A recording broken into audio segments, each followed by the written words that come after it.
Bah. Google.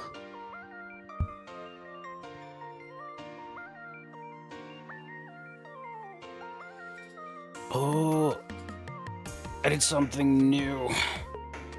I'll show you soon.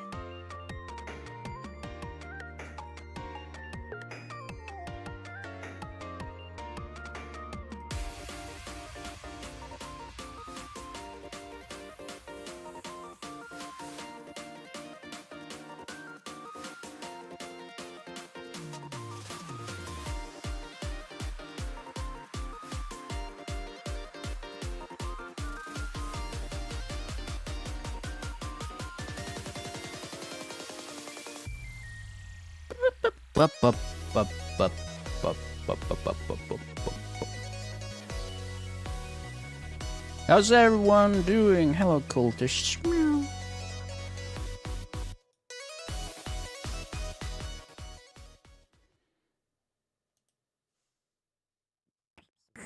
Bleep, bleep, bleep, bleep, bleep, bleep. You know what? Let's just go straight over here.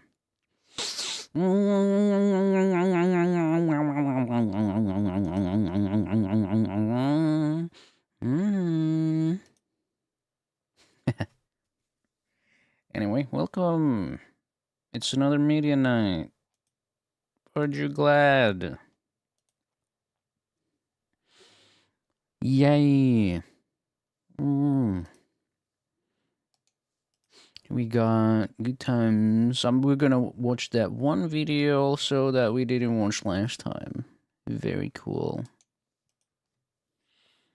And so let's see if this works. You see it? You guys see that? You guys see that shit?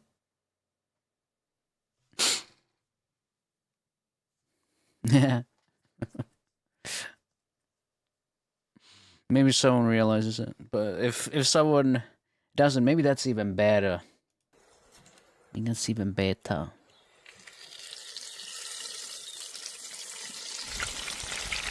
Whip chicken.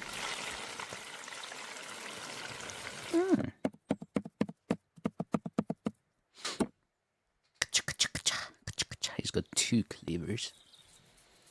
Oh, come on, let's you have 2 cleavers, Mr. Man with the pot. I got one of those comments again that kind of missed the point almost entirely what I was saying. How funny is that? That happens a lot in shorts.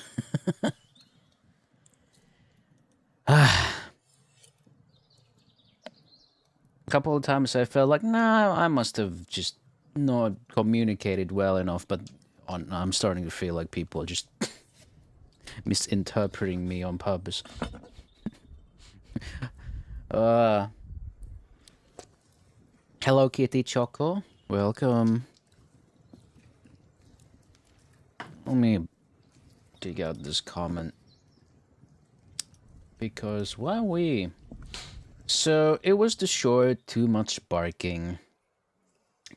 You know, I was talking about people projecting their insecurities on what I find fun and just innocent little thing, right? First time, just straight up, you just click the live stream. How brave, welcome. Hope you're doing well. Let's see, so most of you saw the short, right? I was basically saying that what are people realistically going to do about me being a catgirl VTuber other than just leave a comment saying stinky or something? Not much they can do, really. Right? So my point was their comments stem from insecurity and they can't really do much about me creating content on my own terms and being authentic to myself. And this comment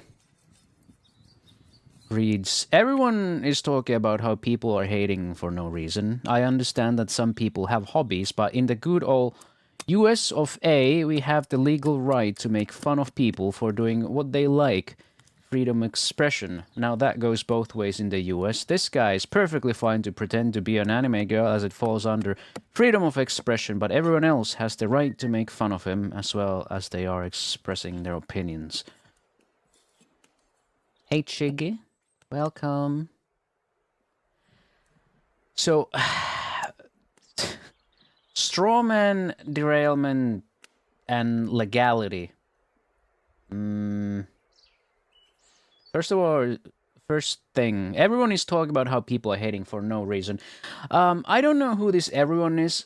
I'm not even entirely sure if they're trying to argue with me or if they are making up something. Making up something in their own head. But again, I never said people are hating me for no reason. There is a reason. That reason is me. They hate me. But the reasons why they hate me, that's what I'm trying to criticize here, because they don't really have any reason to hate me. They just do it because they are insecure. They are projecting. That's the basis of my argument. They are free to express the opinion that they don't like me. But what I am saying is that it's pretty fucking shallow, what they're saying. Also, this kind of derails into, talking about legality. For some reason, I never argued that you cannot say these things about me. I kind of just wish that you wouldn't, because it's a waste of your time. If you don't like my content, the best thing to do is to ignore me. Twitch is better watching streams than YouTube. Hey, welcome. Welcome to it. Oh, we're on the Twitch side of things, yeah. That's why we have multi-streaming. But I do not know why bring USA into this argument anyway. I am not from the US. This doesn't apply to me. We don't have as comprehensive freedom of expression as US. Believe it or not.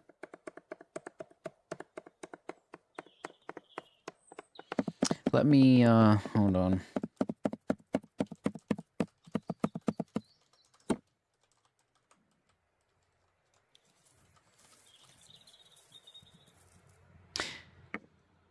So we have something what's called kiihottaminen kansanryhmää vastaan, which in English is incitement to ethnic or racial hatred. Now this is covered in the US under free speech, right? Freedom of expression. In Finland, however, agitation against an ethnic group is a crime, according to the Criminal Code of Finland's 1889/39 and 2011/511, Chapter 11, Section 10. Section 10, ethnic agitation. A person who makes available to the public or otherwise spreads among the public or keeps available for the public information an expression of opinion or another message where a certain group is threatened, defamed, or insulted on the basis of its race, skin color, birth status, national ethnic origin, religion or belief, sexual orientation or disability or a comparable basis, shall be sentenced for ethnic agitation to a fine or to imprisonment for at most 2 years. Darkstar5433, welcome to the call. Thank you for the follow. Section 10A, aggravated ethnic agitation. If the ethnic agitation involves incitement or enticement, 1, to genocide or the preparation of genocide, a crime against humanity, an aggravated crime against humanity, a war crime, an aggravated war crime, murder, or manslaughter committed for terrorist intent, or 2, to serious violence other than what is referred to in paragraph 1, so that the act clearly endangers public order and safety. And the ethnic agitation also, when assessed as a whole, is aggravated, the offender shall be sentenced for aggravated ethnic agitation to imprisonment for at least 4 months and at most 4 years. So, for example, there have been politicians in Finland who have been sentenced to aggravated agitation against an ethnic group or racial prejudice. So talking about free speech is kind of funny when I'm not in the US. You know, free speech is not freedom of expression, is not freedom of consequence. Do not forget that. Or as we like to know it, fuck around and find out.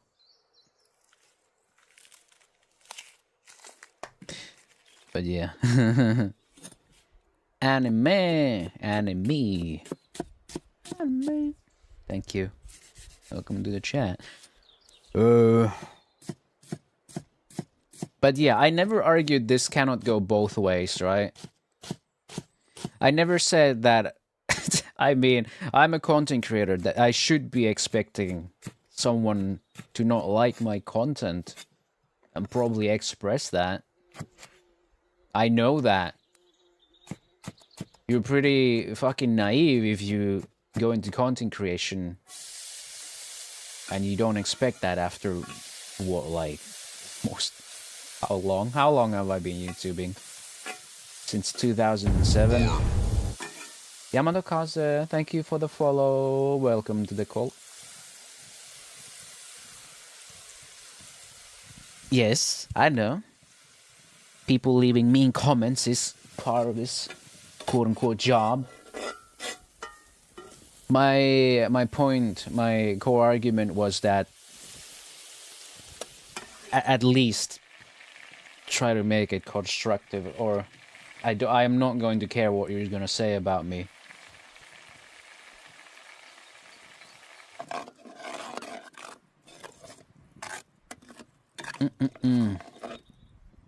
I get a couple of times those who criticize my maturity because I decide to brand myself this way, which has nothing to do with maturity.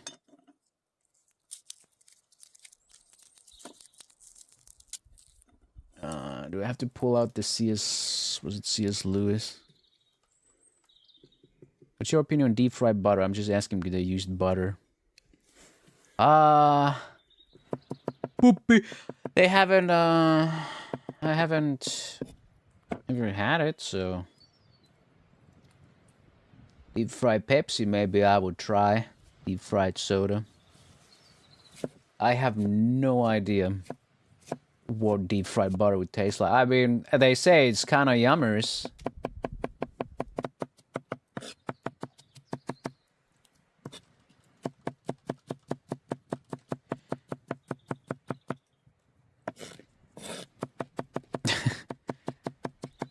Grease and butter, I suppose. It's gotta be more than that, or people would just be eating it, right?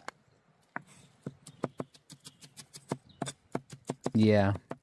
I've heard a lot of the things people like to deep fry. Butter dog. Always finish. Ha ha. Ah. Half finish, half something else. It's a good. No, I'm finished.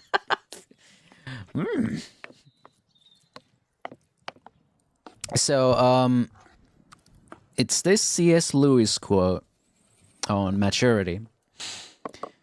Critics who treat adult as a term of approval instead of as a merely descriptive term cannot be adult themselves. To be concerned about being grown up, to admire the grown up because it is grown up, to blush at the suspicion of being childish, these things are the marks of childhood and adolescence.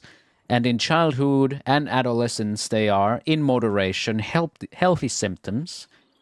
Young things ought to want to grow. But to carry on into middle life or even into early manhood, this concern about being adult is a mark of really arrested development.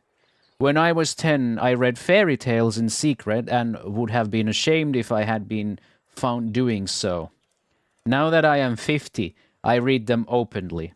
When I became a man, I put away childish things, including the fear of childishness and the desire to be very grown up. C.S. Lewis.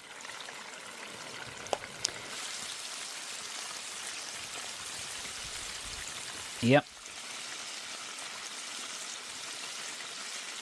There's something to think about before you start crying about an adult man doing whatever the fuck he wants on the internet. Clearly, you haven't been on the internet for a very long time, if you find me like the most shocking thing ever.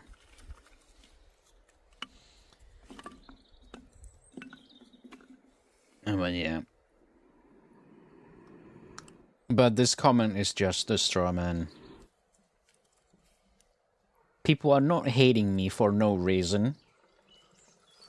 They are hating me for a reason. But the reasons why they are hating me are very shallow and immature. And shame on those two who click like on this on this comment anyway. I mean, there is nothing wrong about it in vacuum, but it makes no sense in the context of my short. Anyway, what's cooking, man with the podden? Adulthood sucks. Anyway, like, we're supposed to be grown as and mature. What should we talk about? Bills and 2-for-1 package of laundry detergent? Chicken.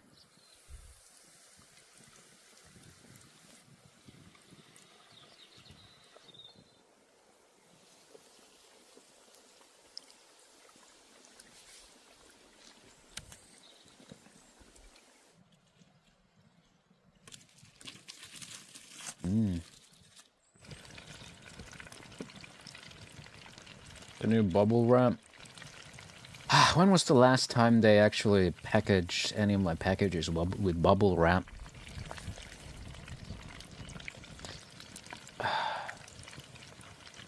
If I get a package, it's usually like an anime figure or something, or a fucking plush. Neither gets packaged with bubble wrap.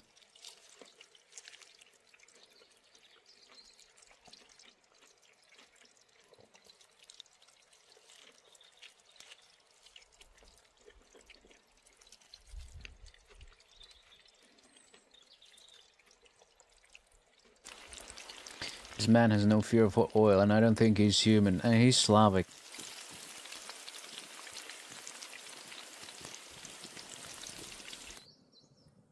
There are certain groups of people who do not fear boiling hot things. Slavic people, Latinos, and Asian moms. Abuelita don't give a fuck. Asian mom don't give a fuck. This guy don't give a fuck.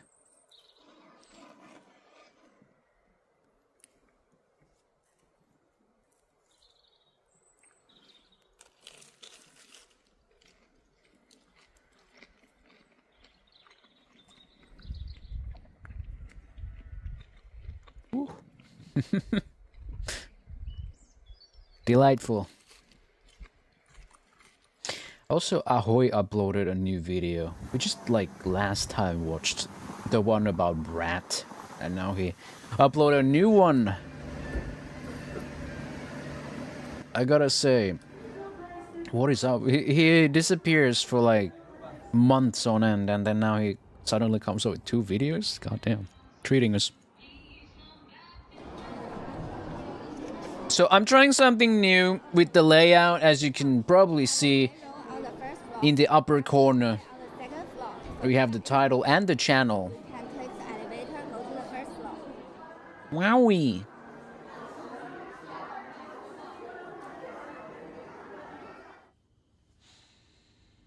Because sometimes people, some people ask me, hey, what's the video name? What's the channel? What's that now? So I don't have to toggle things. So Now it's there in the corner. I hope it's not too much of an eyesore up there. I hope it's a little legible. I mean, seems like it's legible in dark scenes, so. Although that join buttons, it's a little. No, hold on. The Bobby Bot. Get out of there. I don't have anything against channel memberships, but I don't have a CC on this account, so I wasn't gonna. I was never going to join a membership on this YouTube account anyway. Go man, go man.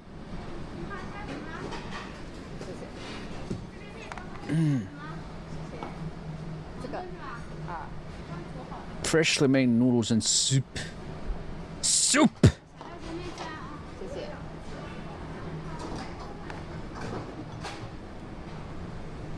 Steamed buns, and inside them are steamed hams. There was a time where I could recite the entire steamed ham skit word for word. But it's been way too long. One of my early popular videos was a steamed ham videos. It was a steamed ham video.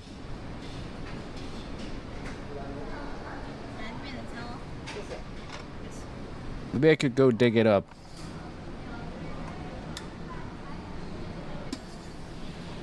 It's not on my main channel anymore. Hash brown. I feel like YouTube and Twitch are gonna get a little pissy for me showing some copyrighted cartoons, even if it's basically a YouTube poop.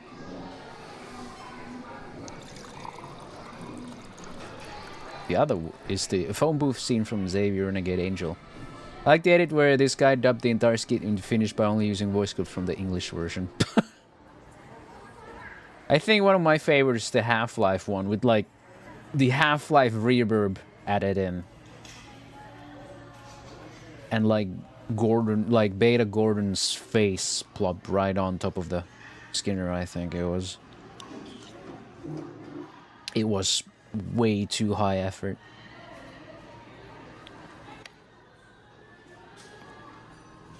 Soft sweet pumpkin, juicy pork siumai, open face dumpling. I don't like these. These have that texture that I cannot eat.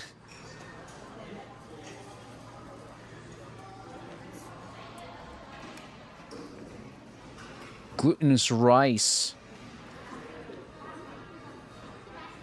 sausage and snow pea, teriyaki chicken, miso cheese tofu, star-shaped hash browns. God damn, they just keep going. Bacon. It's not dancing though.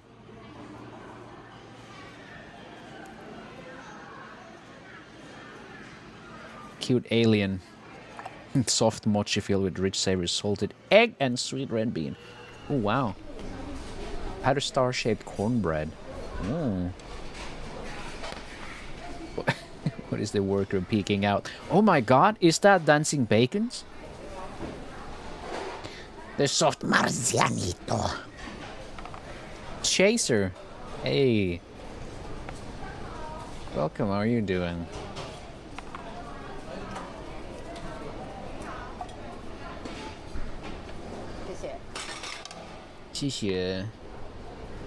Toy Story.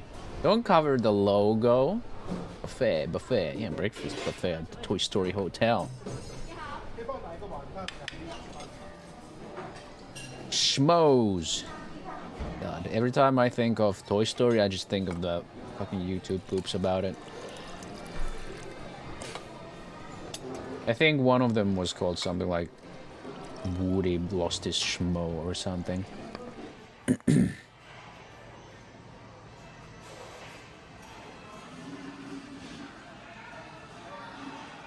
Fruit punch. Remember that? Great YouTube poop. Schmo.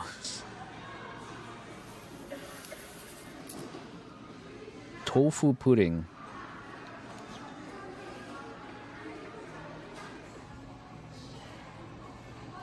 The alien pastry. Oh my god, they killed them. Oh, sweet, custard filling. Yum. Wow, that is a fluffy pancake.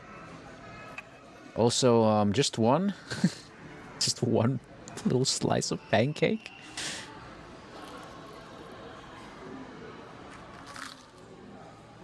Oh. One sad pancake. At least it got the Toy Story logo on it. But hey, I guess, you know, if they're gonna go for more than, you know, one slice, you know, for a little... It's a little silly seeing just a single slice of pancake. You don't even call it... That's not a slice, is it? Because it's not cut from anything. Tea egg. A radish pastry. Fruit punch.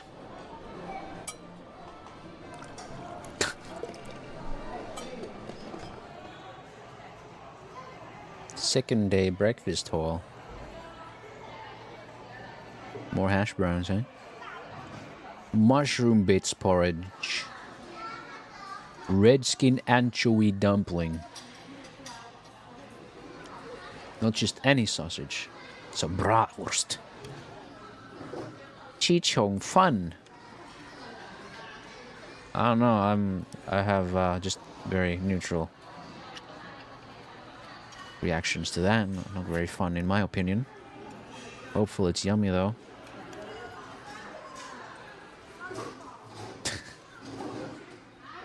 The radish paste. It's not fully rad. It's like kind of rad. I see I did well to already eat. As usual on Saturday streams. Hey, Nanook. Hopefully you won't get hungry again. That happens too, you know.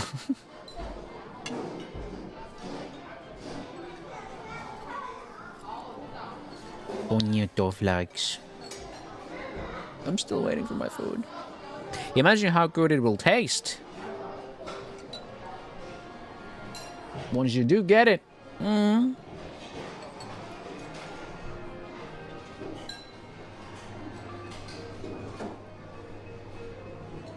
If I eat more, I'm gonna throw up. You can still feel hungry though. Tossed chicken with vegetables. That chicken's a tosser.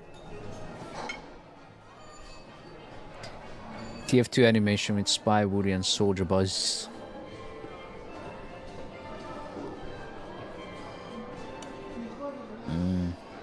Every day with me is like rice, basically. With like couple exceptions.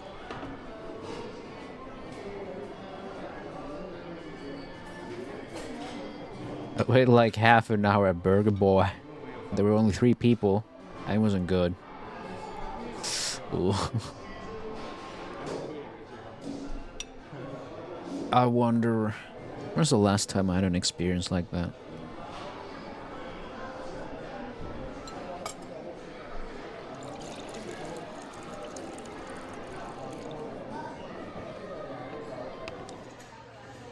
Healthy Chinese salad breakfast haul. Corn.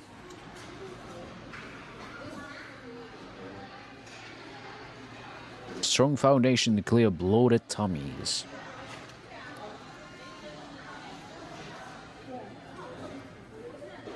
Idea for those who prefer lighter breakfast. I think they meant ideal. Overall, the breakfast buffet was alright with a good enough variety of food. Good enough. That was a lot of variety, in my opinion.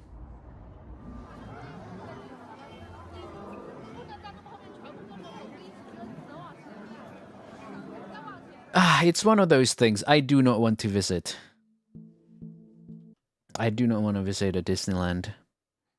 Alright. Good enough, make it sound subpar. Standard so high. So here's the here's the Ahoy video. Oh, we are in for a ride, I feel. Peter Molyneux was a nobody. He was an unremarkable student with few prospects, but he did have an unwavering ambition. He wanted to be successful. By the time he left college, he wasn't exactly sure how he'd find success. One thing that resonated with him was computing. He had a knack for programming. He found a job with a sports mail-order business, helping to set up their computer system. Look at that old-ass page. Look at that. Oh, vintage. Oh. Yo, look at those fucking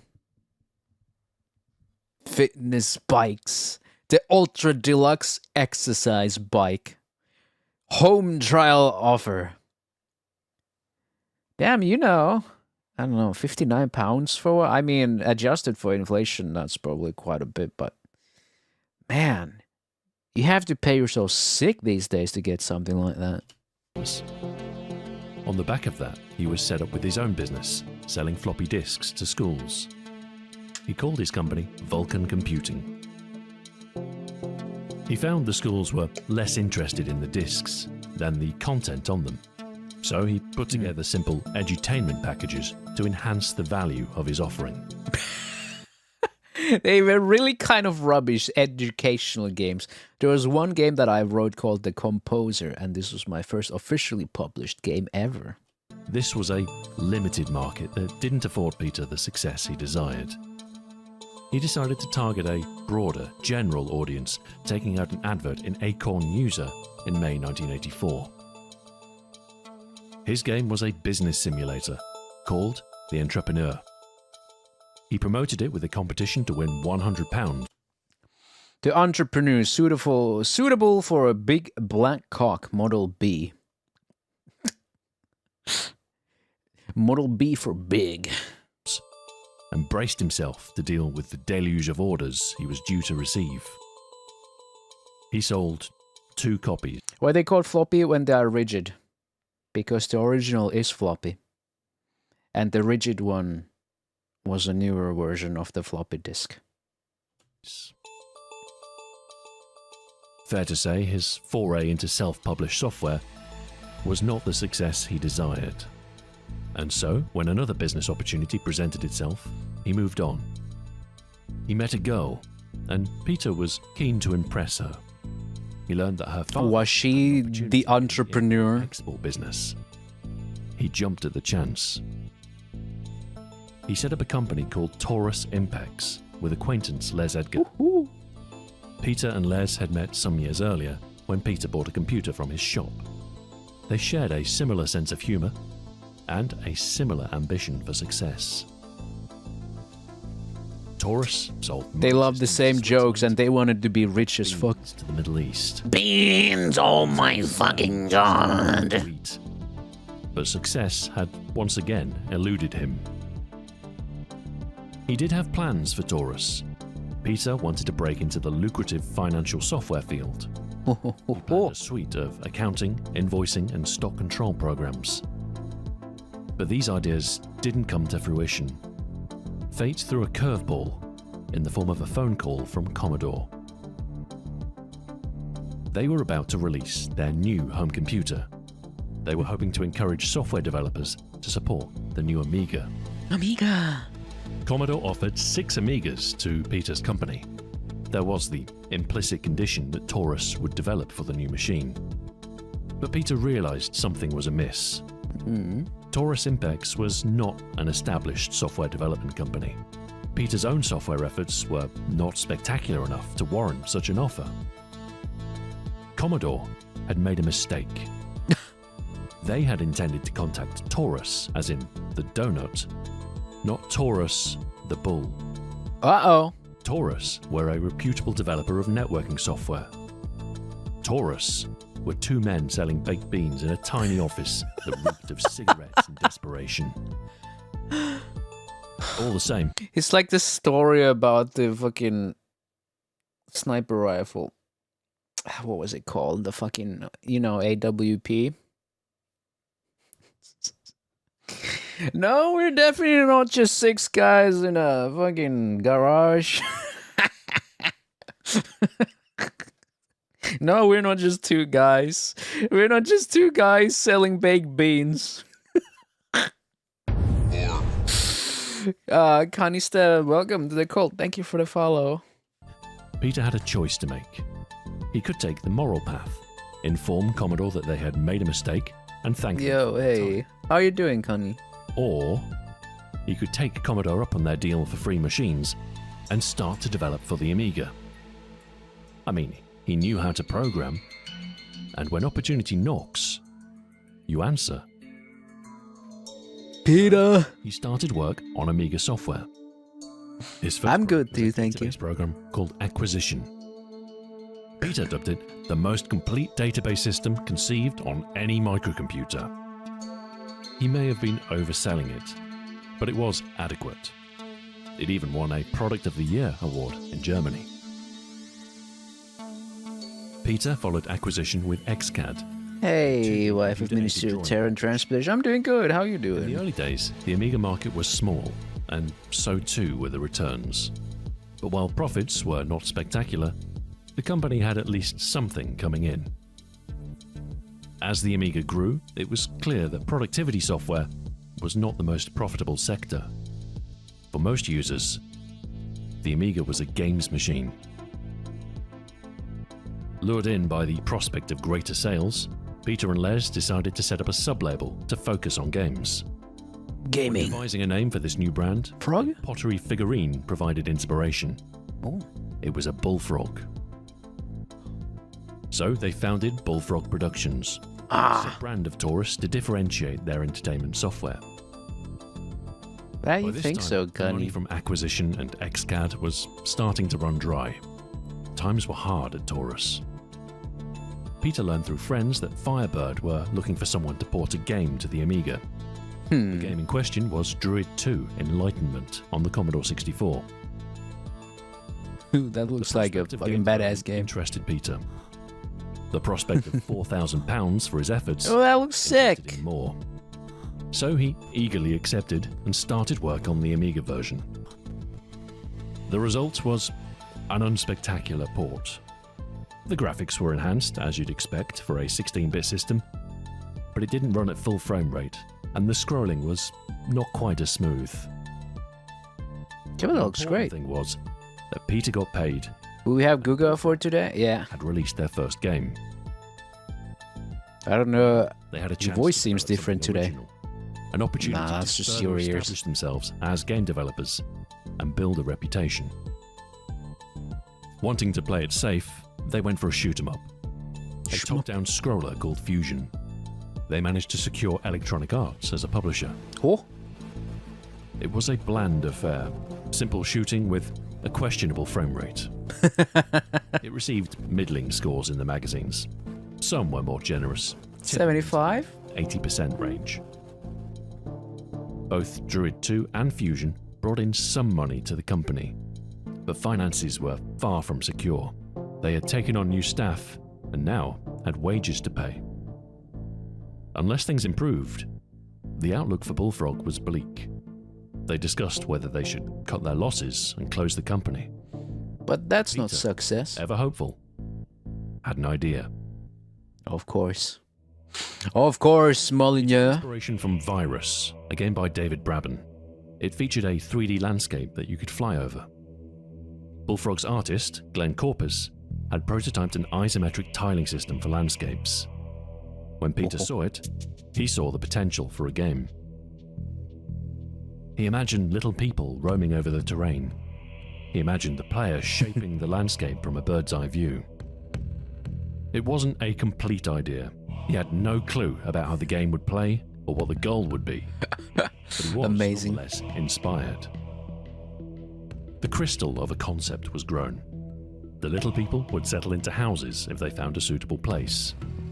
You could direct your people with something called a papal magnet. They added an opposing tribe. More actions too, instead of simple terraforming, fueled by the cumulative strength of your followers, which they called mana. From a simple seed, the isometric terraforming experiment had transformed into something new. It pitted you versus a rival, had you flinging fire spells and volcanoes, all in effort to destroy your opponent and protect your own tribe. This was a god game. This was the first God game. This was Populous. Populous. It was a radical departure from the safe world of shoot-em-ups. Somehow they managed to convince Electronic Arts to take a chance on it.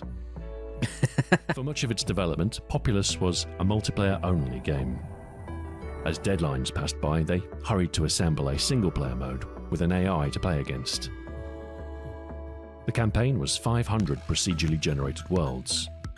With the campaign in place and the last-minute addition of an end screen, Populous was complete. The game What was a ready cute for release heads-up in June display. 1989. Or UI. As review copies went out, a nervousness permeated the Bullfrog offices. There was much riding on Populous's success. A dud could spell the end for the studio. Game of the Year The content. concept was pretty left field. But the fear was unfounded. The reviews were positive, scores were in the 90% bracket. They liked it. And most important of all, the game sold well. The core concept of being a god and unleashing divine power was a compelling one. It's like the Bullfrog's first flip royalty of check was for Pokemon or 13,000 something. pounds. No one likes it, but it still sells well. £250,000. The game was selling very well indeed, and Bullfrog had an assured future. Populous went on to sell over 3 million copies. Damn! Regarded as one of the finest games of the era. It was a hit. Peter Molyneux had craved success for the longest time. It had taken many attempts and a string of failures, but with Populous, he had achieved his goal. He had a successful game, made a significant amount of money, and overnight, he was a darling of... What a headline.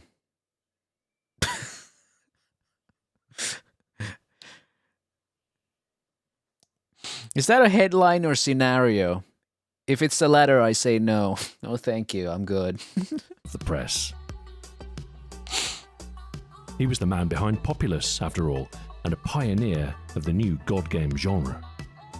For the first time, he had a reputation, and it was a good one. But was Populous a fluke? Bullfrog had found success, but next was the unenviable task of a follow-up. No, baby. Their next game was Flood, a platformer more in the arcade vein of Fusion. It released in June 1990. And? It had some interesting ideas, particularly the fluid physics, but it was far from revolutionary as Populous. The magazines fluid were physics, kind though. enough in their reviews, giving it 80% or so. But I Flood mean, that's pretty good. failed to make much of an impact.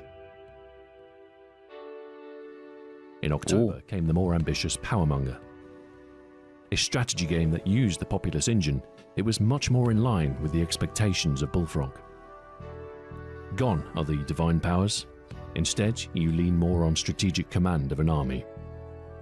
The goal is to seize control of a fractured world by military force, relaying commands to conquer. Powermonger compared well to Populous in reviews. It wasn't the same runaway success and doesn't have quite the same legacy, but it is seen as a competent follow-up and proof that the studio's success Those are was still not like pure luck. comparable In numbers. August 1991 came Populous 2: Trials of the Olympian Gods. A safe choice of a sequel and a likely success on the strength of the first game. It was, in essence, an iteration of the original. It had a little more polish, many more powers and abilities, and a few new features. It was a good game, an improvement over Populous, if not massively innovative. All the same, the magazines loved it, and the game turned out to be another hit. Bullfrog were on a roll. Yeah. So now, Bullfrog were in a strong position and had a string of hits behind them. They could afford to be a little bolder in their direction. They had assembled a competent team with some very Kevin talented individuals Donkin. on board. Peter remained the face of Bullfrog, though. He'd established good rapport with the computing magazines. He was more than happy to provide interview or comment on a variety of topics. No doubt a few editors had him on speed dial, and he made a multitude of appearances in the press. At this point, he was a celebrity. People loved his games, and Peter seemed to love being in the limelight. Oh no. Bullfrog's next game was first known as Bob, although this was a working title. It would release as Syndicate. It was a cyberpunk business simulator married to real-time strategy combat. The original gameplay idea was that you could indirectly control your cyborg agents. You could modulate their intelligence, strength, and perception levels, and by doing so, you could influence their behavior. Yo, is that as they blood? conducted their mission. Damn.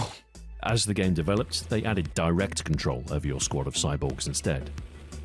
The hands-on carnage was far too compelling to ignore.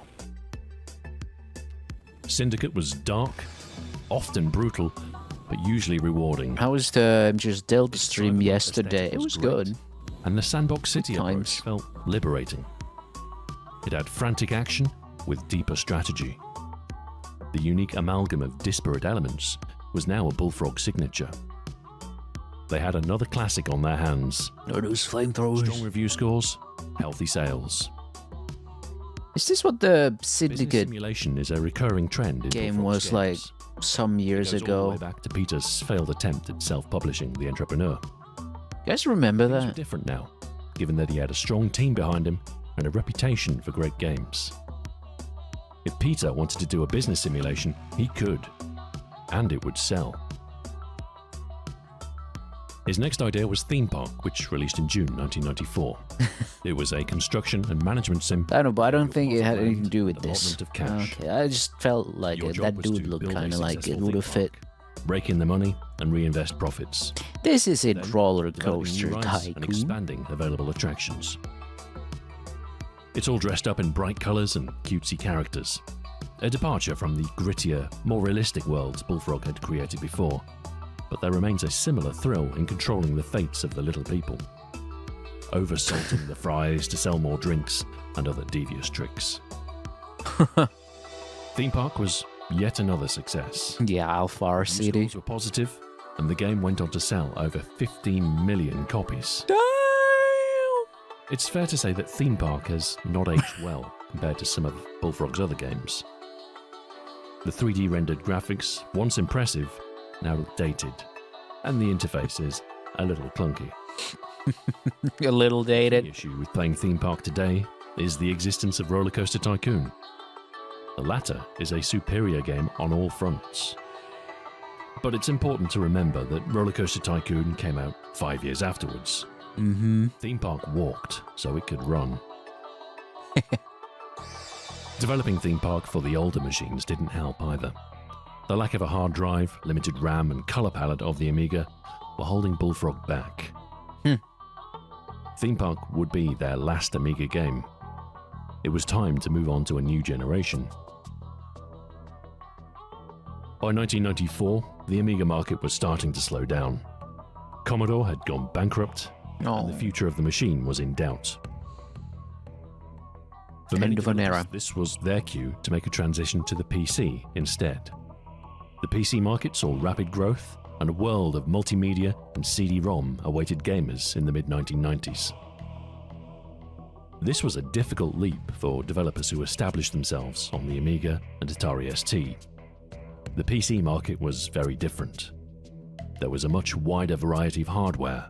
The community was less insular, David the and the Brabham. enthusiast press wasn't the authority it once was. Software had gone global. Many smaller developers struggled to compete in a broader market. Many didn't survive the transition. Some of the best Amiga developers never looks found their dope. footing on PC. Sensible Software didn't survive. The Bitmap brothers never realized the same level of success on the new platform. These look good. Bullfrog were facing a similar challenge. They had made some legendary games, ranked among the best on the Amiga. Peter Molyneux was a 16-bit god. He could do no wrong. Oh, of He was course. responsible for some of the greatest games of a generation, and had pioneered a new genre. He was a somebody. He had a reputation. But with the challenges looming ahead, Everything was at stake. Good guys next after this one. Thank you very much for watching, and until next time, farewell. Which is now. On today's video, I am cooking on a $1 grill all the way up to a $100,000 grill. Who said it the first one was gonna be coal? And everything in between. I want to find out which one is the best one for your buck. Get ready, this is going to be an epic video. And we're starting off with this, a $1 steak, but obviously I need fire. So the stick as a grill, but doesn't the coal count as well? You gotta buy the coal. And that is 100% free. And just like that, you're cooking your steak on a $1 grill. There's zero build quality on this grill. It is extremely portable, as all you need is some piece of wood and you can set this up anywhere except in Well, you can hit rocks together to create a spark, I guess. doors. There's no temperature control. You just gotta put your stick up and down. The steak is looking nice, golden brown. And one of the things that you will notice throughout this video is that if you use real wood, you get this beautiful mahogany color on the steak. But Mahogany. and let's see what we got inside. It actually looks pretty decent to me. Yes, it's a little bit overdone, but the flavor that you get out of the wood cannot be beaten. Extremely smoky, still very, very juicy. This is pretty good. And this is just our very first one because things are about to get even crazier and crazier. Power A down. disposable $10 grill. It is a charcoal basket grill, inexpensive, and it comes with charcoal already.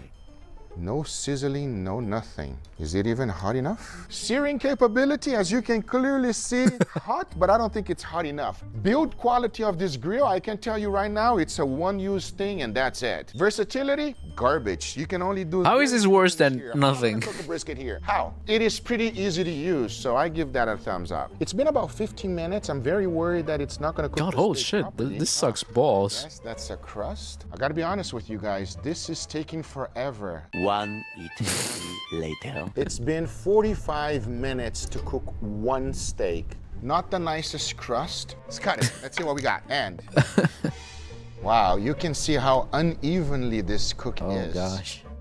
No. It is like a boiled piece of meat instead of being a grilled piece of meat, which is what we're looking for. How do you That is boil a with- horrible grill. Will I ever use Boiled it in again? air. No. Do I recommend yourself getting one? Absolutely not. Do not buy that grill. A $300 grill. This is the SNS Whoa, kettle. First thing you gotta do we is jumped set it a up. little. I'll start by putting my steak right here. Heat distribution is amazing as you can have two zones cooking, a hot side and a cold side. This grill is extremely versatile as you can smoke, grill, or do anything you like. Hitting it like this will get a nice smoky flavor on the steak. I love this grill for one reason. I can put it down and cook it in indirect heat, and I'm aiming for an internal temperature of 135. Cleaning is pretty good because it has a little lever on the bottom and you can shake out the ashes and remove them. Is this a sponsor, Google? A little bit of char is totally okay. That's No, I think he just likes this grill a lot. He Practical uses it like perfection, every everybody. time. Yeah, nicely medium rare, extremely juicy, and what I love. Wait for you to see what is coming up next because it's getting crazier and crazier by the minute. Now a $900 Where's your grill. Sopranos This is the mods? bullseye from I only have one. I only got This John. is as straightforward as it gets, everybody. You just gotta open up the lid, you put your steak in there, and you let it go. It is so easy to use because you set the temperature you want and forget it, and the grill does its job. Weather resistance, you gotta be careful because it has electronics. So weather resistance, it's okay. Since this thing YouTube is 1,000 side, John. degrees, it actually moves pretty quickly, everybody. Fuel efficiency, it's good. As you're using little pellets to cook, it produces a nice smoky flavor that I enjoy. I think this thing's done. Let's take a look. Oh! Oh! Nice golden brown color. That is a sign of cooking with wood, I'm telling you. And here we have the steak that was cooked on a pellet smoker. I'll let you judge this one yourself. Yeah, it's extremely juicy and tender as you would expect because it was Juicy. medium rare, but most importantly, you feel that little bit of smoky flavor. However, I will say this, there's a huge difference between cooking with pellet grills and cooking with real wood, even though pellets are real wood. But if you want a smoker that grills, that one is very, very nice. And now a $2,500 grill. This is a Napoleon Prestige grill. Even though it can be a gas grill, it can also be a charcoal grill. I will not be using charcoal because it is the only. But can it be my grill friend? Versatility. This grill specific is fantastic because you can use charcoal, gas, and it has the sear zone. We are up to temperature. We're gonna jump right into the sizzle zone. It is extremely hot. Cleaning is a pain. There's too many little pieces to clean, little things that are very annoying to do. It's not easy to keep it prestige. And just like that, the steak's done. As you can clearly see, nice golden brown, a little bit of char, which is totally fine. But as you might already know, this grill has the capability. Did he just say the sizzle zone? Not to do so because we want to make it different, okay? Yeah. Is it good? Yes, of course it's good. Is it missing something? You probably already know. I'm not gonna tell you what it's missing because I said 1,000 times. Indirect heat and immediate sear at your service at any time is very convenient. You saw the crust of this steak. It does a good job. And if you want a smoky flavor, you have the capability of doing so. Is this a good, amazing, great steak? It's a good steak. That's a good And steak. now a $3,000 grill. This is a 1975 Workhorse offset. This is a heavy lid, everybody. And first, I'll be cooking it in indirect heat. This thing is built to last. Temperature control is phenomenal. I can dial in the temperatures by moving the vents with ease. Oh, yes. Take a look at this beautiful color, everybody. Because I have the attachment, I'm able to put a sear on it. I'm gonna go ahead and push this right in here because I want a quick sear. Remember, this steak is already fully cooked. It is not easy to use. There is a learning curve. Smoke production, come on. It is a smoker. It cannot be beaten. Take a look at that, everybody. See how much redder it is? And here's the final result. That mahogany color that it was smoked. That right there. I'll check the air very horns happy real man. quick. It's pretty delicious and it's so tender, smoky, extremely juicy, everything you would want on a piece of meat. But is it a pain to use? Absolutely, everybody. You must attend the fire. You gotta learn how to use it. I'm too poor to buy. I'm not too poor to buy it, but I won't because holy fuck, where do I put that? Of cooking a steak or any other piece of meat. And here we have a $5,000 grill. Shout out to Chef Erhan for allowing me to use his grill. As you can clearly see, this grill right here is made with charcoal. Normally it's for kebabs, but we're gonna adjust it properly. And we're gonna grill some steaks. Let's leave it like that, got a nice sear. Build quality on this grill, it's produced to last. It will last a lifetime. Temperature control, you gotta move around with the coals so it doesn't have something for you to regulate. Let's go ahead and see where we at with the searing. It's working, everybody. Smoke production should give a nice smoke. I don't know why it got so quiet. It's very close to the actual charcoal. Let's see how we're doing with the crust. Oh yeah. Next time it's just gonna be ear rape, I guess. The charcoal and the temperature just by moving it. That sear is working. Take a look at the crust that was produced by that grill. Unbelievable crust. That's what I'm talking about, everybody. Ass? Ass what he's gonna talk about? Slightly smoking. Wonderful way of getting a sear. The only bad thing about it is that you got two little holes on the steak. Performance is incredible. It is also a very easy grill to work with. That is a wonderful way of grilling anything. It's fantastic. This is a $10,000 grill. It is an Argentinian style. And the first thing to do is to knock out some of the coals. I got a nice bed of coal going right now. Got my beautiful New York strip here and in it goes. Build quality on this thing. It is here to stay. It's going to It's not going anywhere. We're getting a nice crust on it already, as you can clearly see. So we're looking good here. I'm not gonna flip on it yet. I'm gonna give it a little bit more time and then we'll flip. Searing capability, it is wonderful. As you can clearly see, it is time to flip. Let's take a look at this crust. Oh, I'm very happy with that. So is Chef it- G, talk to me about the assembly. Did you put this thing together or you hire somebody? No, we hired someone, but it was very difficult to put it right here. Is it easy to use, Chef G? If you are an expert, yes. If not, If you're not, hell no, it's very difficult. I'm not gonna lie. I like this grill. I love it, it's really nice. Can I take it home? Not today. All right, my steak. Not is looking today. amazing, everybody, check it out. Oh yeah. I want you guys to take a look at this crust. It's charred but not burned. This is how I like my steak. Nice, medium rare, extremely juicy.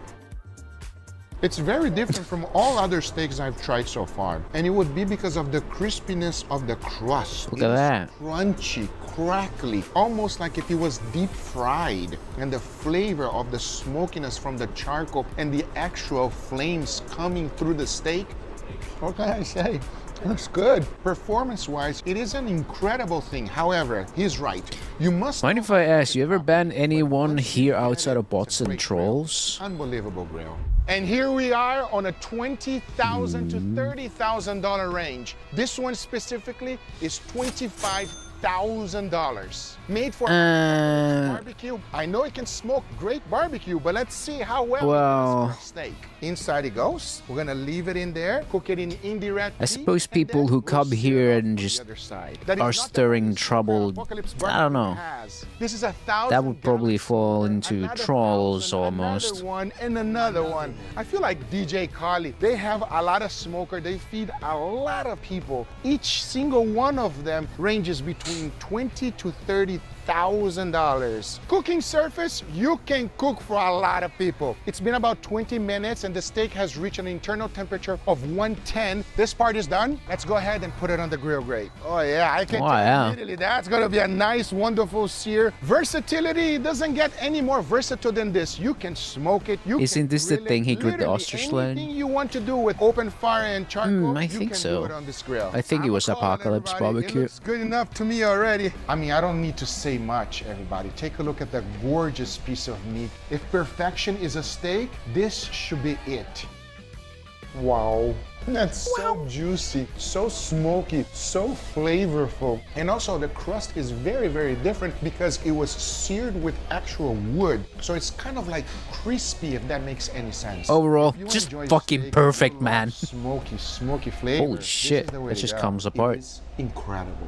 And now, $30,000. This is the Tagwood Beast. Build quality. I mean, take a look at this thing. Tagwood It will last Beast. Forever. Cooking surface, this one probably has the most variety from all of the grills that we've seen so far. There are so many options. Hooks, a clam wrap where you can cook an entire whole animal. There's a huge grilling surface. There's even a wheel. He's Brazilian, yes. Everything. Whatever you want can be done on this grill. First thing I need to do is create a bed of charcoal. I'm gonna go right in and I'll lower it down now. We're gonna give it a few minutes and see where we at. This is my good friend Al. He uses this grill a lot more than me. Can you tell me about how easy is it to clean? Well, it's pretty easy. John right? Like Bob any other Frederick open asked fire me, grill. The how good thing much about this does your that grill everything is cost and detachable. what is You your can- favorite food to cook on it? This grill ain't cheap. It's like a stack of loud pack bills. I love cooking up some bat wing brisket. That sizzle zone be phenomenal. Bow wow.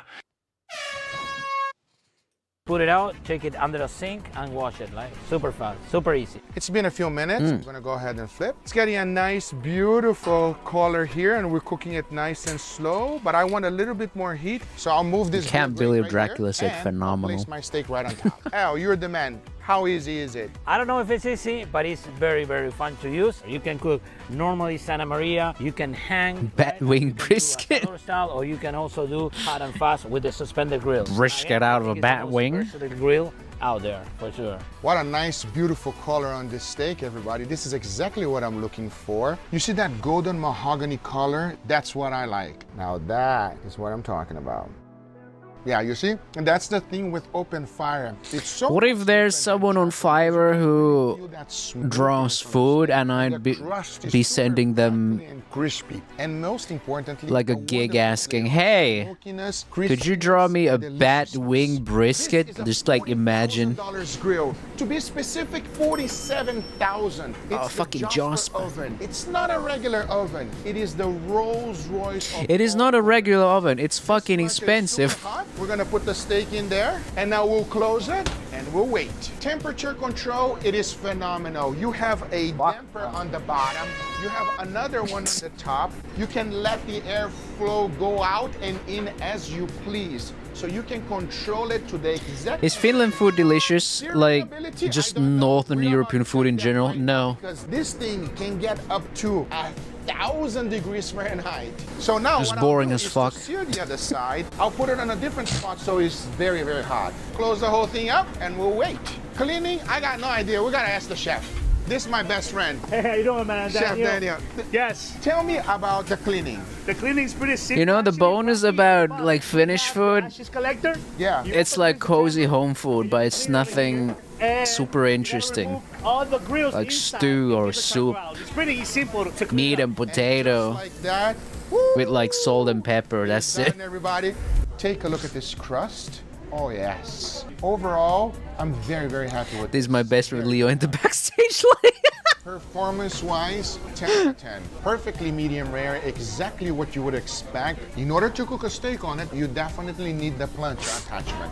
If not, it's not going to be as good. You can definitely feel a little bit of charcoal flavor on it. The only downside of this oven is that it's very Assembly, expensive. no. But if you're asking yourself, is it a good steak? I mean, look at it. 79 out of 10. Here in Gui Steakhouse in New York City. Oh, he's back. This is an insane setup. It's way over 100,000 every There it It is. works. So it goes up and down just like that. And if I raise it all the way to the top, you can clearly see what the chef is using. Wood and bichotan charcoal. So what I'm gonna Bicho do, what? we got a beautiful New York strip right here. I'm gonna season it real good. And in we go. Down just like that. Now, Jasper is known for one thing. Quality. 1969. Most restaurants. One of the things I failed to say when I was using this grill is that it is extremely smooth, literally buttery smooth. Unlike other grills that we use throughout this video, when you are using it, you can tell that this thing is built solid. With other grills, there's a little bit of wiggle or it's just hard to manage. But this one is as smooth as it gets. And it is one of the reasons Jasper is used in most restaurants, but they are pricey. I'm gonna go ahead and flip 100K right away. pricey, this See that? one. It's getting that nice, beautiful crust, nice and slow. It's the Rolls Royce of grill, everybody. This is one of those grills that you gotta work with it, you know? You gotta keep on going. Everybody always asks me, Guga, is it okay to flip as many times as necessary? Yes, everybody, flip your steak. I'm happier with that. Got a nice crust. I don't You want heard to him. You can overdo flip it. I will slice up and we'll try the steak on a $100,000 grill. I'm gonna go ahead and dig in. You It's can gonna be like, it's okay. achieve whatever doneness you want. You feel the smokiness of the charcoal. You feel a little bit of the wood that was burning through. The flavor that comes out of it is amazing because you're combining wood and charcoal at the same time. I wish I had that kind of grill in my house, everybody. It's only 8 out of 10. There's something in this restaurant worth 10 times more the price. I also love that pog. I'm not done. There's something in this restaurant.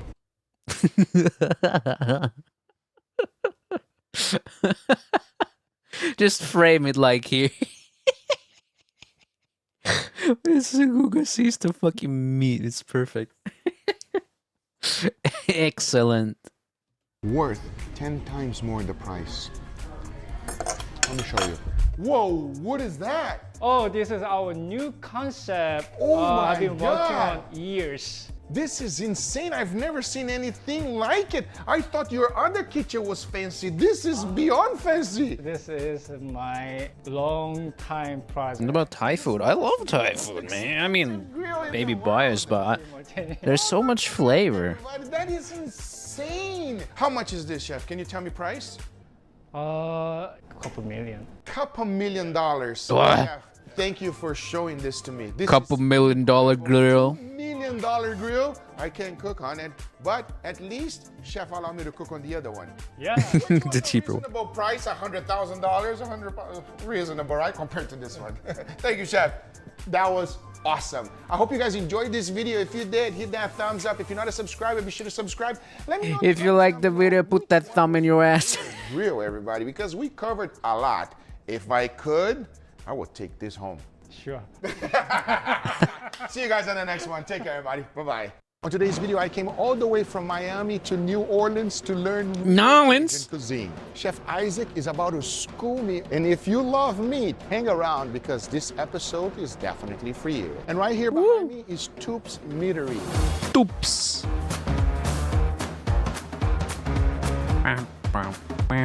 Oh my goodness. Well, that was fast. Hey, chef. What is this music? What's happening? How are you? Thanks for having me, brother. I appreciate it. Of course, man. So I've heard you're the best of the best on Cajun cooking. I don't have any experience with it, and I'm really excited to learn. Excited to teach you. All right, let's rock do it. and roll, yeah. Let's go. We're gonna start with the pork chop, the big, bad pork chop. Pork chop. Okay, sounds good. Oh, wow. He was just hiding there. 20-ounce portion. It's been Pork chop. brined overnight in brown sugar, salt, bay leaf, and black peppercorns. It's essential to the brine. It pumps all that meat juices in. It keeps it moist and tender. Kosher salt, fresh ground black pepper, always fresh ground, always toasted, always all sides. Okay. And are you worried at all about the brown sugar burning because you marinated with brown sugar? I would say a little bit of burning and a little bit of char is a good thing, not a bad thing. I think he's right. A little bit of char is always good, everybody. You just don't want to overdo it because it becomes bitter. Would you agree, chef? I would absolutely agree. While that's cooking, we're gonna make some of our special dirty rice. Dirty rice? Dirty rice. Dirty rice. Staple. The dirt, if you will, comes from the seasoned ground beef that we cook down and smother down. That in spoon. beer and garlic and onions. Poor And spoon. we fold that into cooked rice to make dirty rice, otherwise known as rice dressing. You're not vegetarian, are you, chef? I hope not, no. Says Tubes Meadery. That's right. Oh, take a look at that. Not Tubes Vegetarian. That's not even a word. And you go in with the rice already With cooked. veteran If here. I were to go in with the rice uncooked, this dish would take 30 minutes. So instead, we cook the rice ahead of time, and then to order, we fold it in so we can get them expressed. You can get your dirty rice, you don't have to wait 30 minutes. A generous slob of butter goes in. This is Butter. apple pepper, Uh-huh. smoked paprika, and black pepper. Oh. I love peppers from Syria. I love peppers from Thailand. I love peppers from Mexico. If you got peppers, you send them to me. I love them. You heard the man. And into the Send him oven. your What peppers. temperature we're putting it in, chef? Putting in 450 degrees. 450. Hot oven, hot roast. 450 degrees Kelvin. Oh, that is looking gorgeous. Are you worried at all of overcooking the rice and become a little mushy at all? Or what's the secret? Do you part boil the rice? So this is long grain rice. It's very sturdy. This rice was grown only a couple of miles from where I was born. So this is South Louisiana rice. It's very sturdy. And the trick is we undercook it just a little bit. So it's par cooked, but it's not cooked all the way through. Gotcha. Peanut butter bread. I haven't had peanut butter bread. Stock or water or crab fat, depending on the dish. So it comes out perfect to the tooth every time. Chef, how important is this dirty rice? Peanut butter leaves my throat really Staple. It's rough. kind of like your risotto. It's kind of like your potato salad. You kind of have a little bit with every meal. It's common. It's also great for your weddings because it makes the babies happy. It makes the bride happy. It makes Whoa. the grandmother happy. It's Look at a that. crowd-pleasing dish. Cane syrup gastrique. This is equal parts cane syrup and cane vinegar reduced down to syrup. That looks incredible, That's the chef. pork chop. Ooh. Woo! Pick it up. And time to taste. I'm gonna taste Dong. it right now, chef. Do it. Do it. I'm gonna taste it right now. I can't wait. I can't wait, everybody. Let's go. Let's go taste this thing right now. Chef Isaac is so energetic, so much energy. I absolutely love it. Oh my God, take a look at this. Oh my God. That's big. That can't be cheap. Setting, you gotta work quickly, and Chef Isaac does work quite quickly, everybody. He is a man at work and he means business, but also his character, he's such a funny dude. This looks amazing. I'm gonna give it a try. I'm gonna dig in. All right, Let's see it. pork chop first. Oh, Wow, that is delicious. that's a new one. Flavorful. That's the thing with Cajun cuisine that I'm learning. It has a tremendous amount of flavor. If you don't like flavor, then this is not for you because it is super, super flavorful. Wow, the juiciness of this pork is ridiculous. Yeah. That's a good pork chop. What the fuck? You know what I mean? He's really enjoying, huh? Okay, it will probably dry out. I cannot wait anymore. I'm gonna go in for the dirty rice. My first time experiencing dirty rice.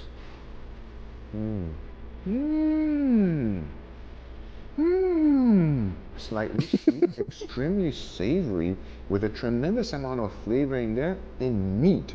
I was very right. Oh, it's so good. Not gonna lie about it. I'm a little bit speechless here. That dish was crazy, crazy. Now we're gonna. It seems so, yeah. All right. Chef, that was incredible. Thank you, Chef. You're the man. So I cannot wait to see what you got next. I got the whole neck. Oh, neck. The whole neck. That's The right. entirety of The it. whole lamb neck? That's the whole lamb neck. Wow. And what did you do with it, Chef? Because it looks good already. Yeah, we braise it down because these take 4 hours to braise. Yes. Whoa. So we braise them down, then we cool them off, and then we heat them back up in the lamb jus. Oh, I see. The whole ass Braise neck. down, red wine, garlic, anchovies, black pepper, a lot of red wine. Almost a whole case of red wine goes into every batch of lamb. 1 anchovy for every lamb neck. It's essential. So it's kind of a Spanish style of braise. A little bit of tomato. As we bring it up to temperature, we constantly baste it with the jus. Oh, wow. Jus. Almost like you're basting it with butter and steak. It's right, exactly. You look like you need a snack. You need a snack? Let's fry some cracklings while we're eating this lamb neck. Oh, let's do it. Okay. So these are gratons. So the Cajuns call them gratons, otherwise known as crackling. Some oil right here. We're going to deep fry them. So you're deep frying them twice. In the first fry, you have a low temperature? Low temperature, start from cold, and then you slowly bring them up. It's quite a boring process, but it's very laborious. And it's also, you can't do them too high, they'll burn. You do them too low, they'll dry out. So it's a very technical process, even though it's only 2 ingredients. I see. But Chef, let's be honest. Everything Technique. that tastes good takes time. So the trick is you have to stay submerged while you fry them. I'll show you why. So the skin wants to float to the top. Golden brown, nothing burned. Take a look at that, everybody. Perfection. That looks gorgeous. Wow. Crack spice. Oh, okay. Crack spice. Crack spice. That's right. We're cooking crack and we're seasoning it up. So this is salt, popcorn salt. This Popcorn salt's is essential, crack. otherwise it won't stick to the gratons. Also, smoked paprika, celery salt, garlic, onion, and a little bit of sugar. Now, the little bit of sugar is to displace the capsaicin in the cayenne pepper. So you can add more cayenne pepper without too much burn. No sauce, no vegetables, no garnish. These are good like this. I absolutely love the energy of Chef Isaac. No vegetables. Just how Guga likes it. Double frying them just absolutely makes sense, everybody. You get to render the fat extremely slow, get that moisture out of the meat, and get the crispiness needed in order to make it super, super crispy. Ooh. You know, most Holy chicharrones, shit. when you taste it, it doesn't have a lot of seasoning because they just put salt on it and nothing else. This is flavorful all the way through, super crispy and crunchy, which I love, and yeah. It is finger licking good. Seriously. We have our pork I braised can't lamb. say that. That's copyrighted. Oh my goodness. Take a look at this, everybody. Look how tender that meat is. Tender the meat, and that's how you know it's the real neck. Oh wow, look at I that. got a piece of spine and the marrow right up in there. Wow. Just for you. Ooh. Oh, Lord have mercy. This is real. I don't know. The Lord will not have mercy on you. No. And I won't either. That looks crazy. Top it off with some parsley Uh-huh. and some fresh lemon zest. And it's ready. Ready to eat. Pick it up. Lamb neck. Lamb neck. That looks amazing. This looks gorgeous, everybody, and the technique that he's using is quite unique because he's just finishing it. It's previously cooked, like he said. It takes hours to cook this dish, you know? Well, let's dig into this right now. Oh. It is so tender. Take a look at that. Oh, that collagen has broken down. Oh, wow, it's so tender, I can't even put it in a fork. Super tender. As soon as I broke it, it just completely fell apart on me, everybody. Okay, I'm gonna get a little bit of everything. One straight bite. And one of the things that I learned from Cajun food. Okay, calm down, Guga. You don't want any extra sauces on that meat. That's about to be a really, really good bite. Cheers.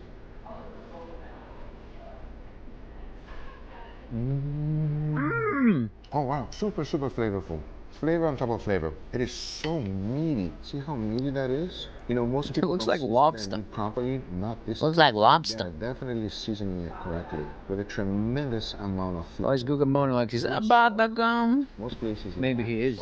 They're so tender. Food so good, he about to come. Lobster. Something has been stewed for hours, cooked for hours. That's what I'm talking about. Chef, what do you got next? More necks, except this time, turkey lurkey. That's a very unusual item for a restaurant. I'm an unusual item for a restaurant. Oh, wow. How popular is this? It's actually one of the more popular dishes in the whole meadery. No way. You'd be surprised how many people come over just for the turkey necks. 3 days to make these. They're cured for a day. Then they're confit for a day.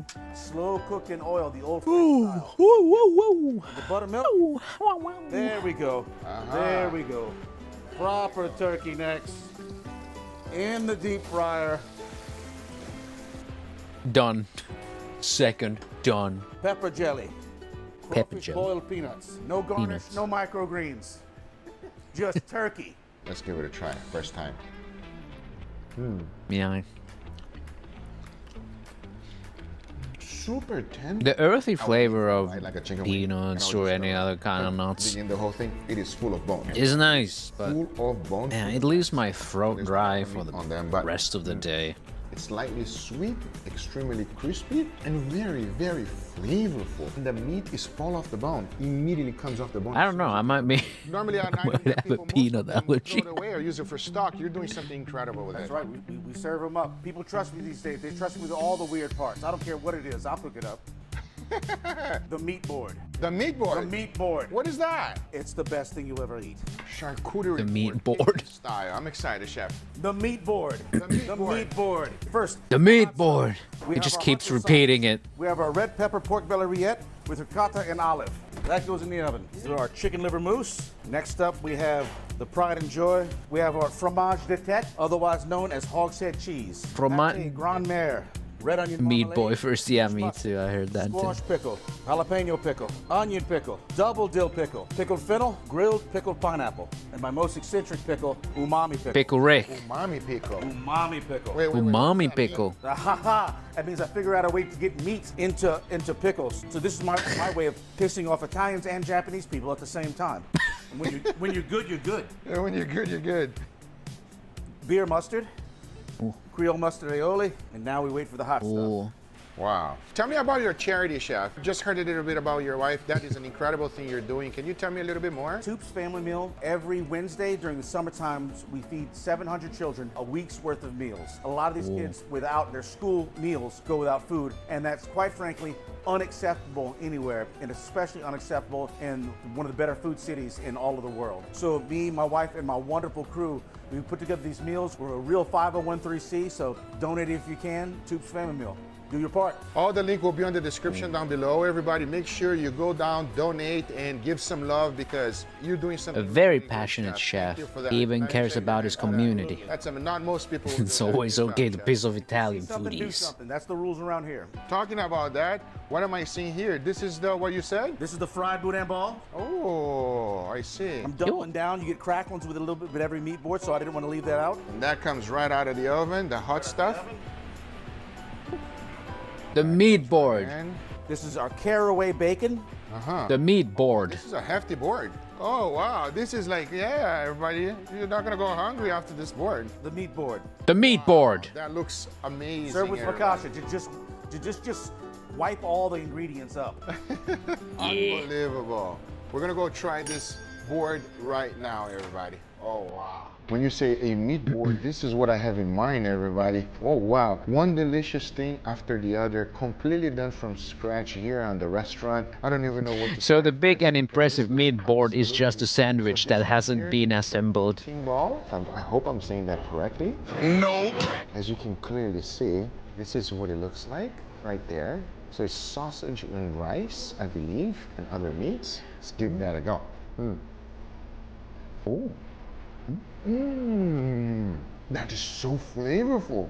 Wow, super, super flavorful. I don't even know how to describe that. Take a look at the interior. Check this out. like a How chorizo. many things it has in there. Oh my. Rice and It's one of the chorizo. most flavorful bites here. It is a little bit spicy, but also Oh, hell yeah. very. I love a little You spicy. see this golden brown crust right here? I believe this is all caramelization. This is delicious. Next, I want to try this. Give it a try. This. You can definitely tell that this is a meat place. Seriously.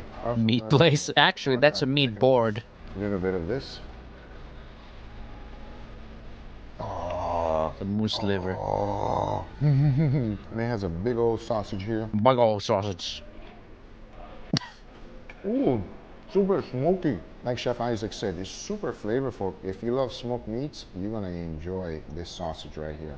It's like one thing is better than the other. And so many different flavors. I like whenever you have a cheese board that is very, very traditional with just, most of the time, just ham and cheese. This one is on a complete different level where he's playing with different flavors of different things. If you are ever here in New Orleans, they gotta come see you. Come see me. Because this thing is good. Very flavorful. Well, I'm not just a pretty face, I can actually cook. And you're very entertaining. He's a very entertaining guy. We're gonna You guys enjoyed this video. flip the mood real quick. If you're not a subscriber, be sure to subscribe. Because we got The next one. Ewu. Bye-bye. This grown woman just stopped my 11-year-old daughter in her head. She has an entire lump on the side of her head right here. And she's gonna tell me it's because your daughter ran her mouth. Okay. I wasn't expecting this to get this serious from the title. Mom lucid after bully crosses the line. All I did was smack her in the face and start smacking her around. You gonna do nothing else? No. What if I told you it's all on video and I just watched I don't it? care. A woman's savage assault on an 11-year-old girl at a playground unleashes a mother's fury. What the fuck for? Forcing police to intervene. With the incident caught on camera, they step in to arrest the assailant, but her parting words spark a confrontation that quickly spirals out of control. She thinks she's so cute. And I hope your daughter You dies watch this and get my fast. car up. Oh, that's the part where they cross the line. Go ahead, hit. Stop! Hey, hey, hey! The following is based on official police records, and most of the footage has never been seen before until now. Please note that all persons charged with a crime are presumed innocent unless and until proven guilty in a court of law. On April 18, 2025, dispatchers in Canton, Ohio, receive a frantic 911 call. 911, where's your emergency? Yes, ma'am. There is a bunch of people standing outside my house trying to fight me. Okay. I'm What scared the- for my life. We're going to be sending them. Do you know how many people are outside? How many? 5. Okay. 5? Females? There's 6 people. One of Si- them is a big black male, and he will not leave until he puts his hands on me, he said. And do you know And any of I their names? feel threatened. My name is Destiny Scott. I feel threatened. Okay, just calm down for a moment. What did you say your name is? Destiny Scott. I have a record, but they don't understand it. I feel Okay. threatened right now. They are literally sitting on my property. And there's a bunch of kids out there, too, with them. Around the same time, a separate call reaches 911 dispatchers, one that offers a different perspective on the unfolding situation. Oh. This grown woman just stopped my 11-year-old daughter in her head. And I have it all on recording, too. Her and her daughter, while they was carrying a little baby with them, stopped an 11-year-old Sans. girl at the park. Oh, you gonna kill me? She just said she gonna kill me when she's out of jail. Please do, honey, because you're gonna need all the police you want. Please believe me, baby girl. Call your brothers, your dad, granny. Call everybody you need. Come to my house now, sweetheart. I'm right here, baby. What you waiting for? I'm right here. Okay, I'll have them meet you at the park, okay? I'm standing outside her house. She's not leaving this house. Y'all gonna come handle this. Okay. My daughter's 11 years old. I'm standing right here, and if you don't come handle it, I am. Officers arrive at the residence to find the 11-year-old girl with her mother, 34-year-old Paige DeShong. What's going on, guys? It's the American suburb. As soulless as it ever is. Woman curb stomped my daughter at the park. And they got it all on knocked her unconscious. Okay. And she has it it's all recorded right here. A friend recorded the entire thing. She has an entire lump. She's all right. Her head Or, right you know. here. And she's gonna tell me it's because your daughter ran her mouth. Okay. What does the lady that did it look like? Her and the girl that was with her right there. Booty shorts. All right, you guys do me favors? Appreciate it. Go down by our car and we'll have the medics meet you down there, okay? Police knock on the door, but find hope that she's the okay. suspect isn't Jesus willing Christ. to come out and talk. So are you the No, I'm not the one. She's upset. So what happened? That little girl was hitting her first. Like she put her hands on Destiny first. So I understand that she's upset, but we gotta talk to her, okay? She won't come out. She She's won't afraid she's come gonna out? go to jail. Well, she doesn't come out and talk to us. Well, if she doesn't come out, we're All right. Hey, Axel. gonna get a search warrant and go in the house. Okay. As of right now, we're just talking to people. But if she hasn't come out, that's called obstruction. All right. What's her name? Destiny? What's her last name? Scott. Scott? Yeah. They were gonna kill me. Right there. Are you Destiny? Yep. All right, Destiny. I need you to tell me what's going on, okay? Little girl started running. This is one of the most question mark evil videos I've seen. We'll come back with Google soon. We're gonna go back to food after this one. 3 ads in once. I don't know. YouTube decides that, so you gotta yell at YouTube for that one. No. Mm-hmm. And she hit me, so I ran up on her and hit her back. What the huh? That's the reason? Are you Destiny? Yep. All right, Destiny. I need you to tell me what's going on, okay? Little girl started running her mouth. Mm-hmm. And she hit me, so I ran up on her and hit her back. What the An 11-year-old girl starts calling you names and, I don't know, slap you? And your knee-jerk reaction is curb stomp? Okay. What the fuck? And this happened at the park? Mm-hmm. What did she say to you, and then how did she hit you? I need you to kind of break me down the whole story, okay? Like this, and then she was sitting there calling her and then sitting there calling us both. I mean, I can see why she said that. Come on, there's no way she hit you that hard. Come on, you just... Everything out of the book. And then that's how it went down. And then she came up to you, slapped you in the face, where? In my face. In your face. Open hand. Open hand. I call bullshit on that. What the fuck? You telling me she reached up and slapped her in the face hard enough to warrant that hard of a reaction from this woman? What the hell? Okay. And then you struck back, and that's kind of what happened? While one officer remains with Destiny, the other tracks down the recording from the playground, about to witness the brutal encounter for himself. Oh, fuck. They said some lady curb stomped this kid. You guys got the video I can see real quick? And there's a police camera at the park as well. A police camera at the park.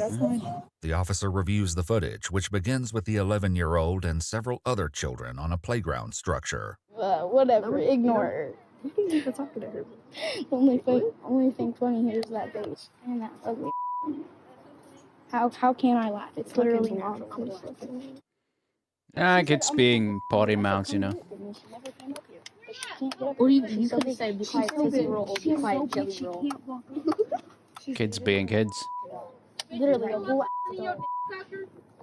Huh? Huh? What? You running your mouth? Yup, to my friends. Not about my friend. Mm-hmm. No, because You're a whole adult. Go ahead. Run your face. You're a whole Run your adult. face. You're a whole Your face adult. not block this side. Go ahead, run your face. Imagine feeling... Run your face, sis. I didn't do nothing. Call the cops. Call the cops. They're Oh, you a snitch? Yup. Yup, I'm a snitch when you're a whole adult. Yeah, but I love whole ass adult That's all I'm saying. All I'm saying is I didn't do nothing. is feeling insulted by a bunch of kids. Jesus Christ. There's a whole police camera right there. Oh, that's your child? That's your kid? He's cute.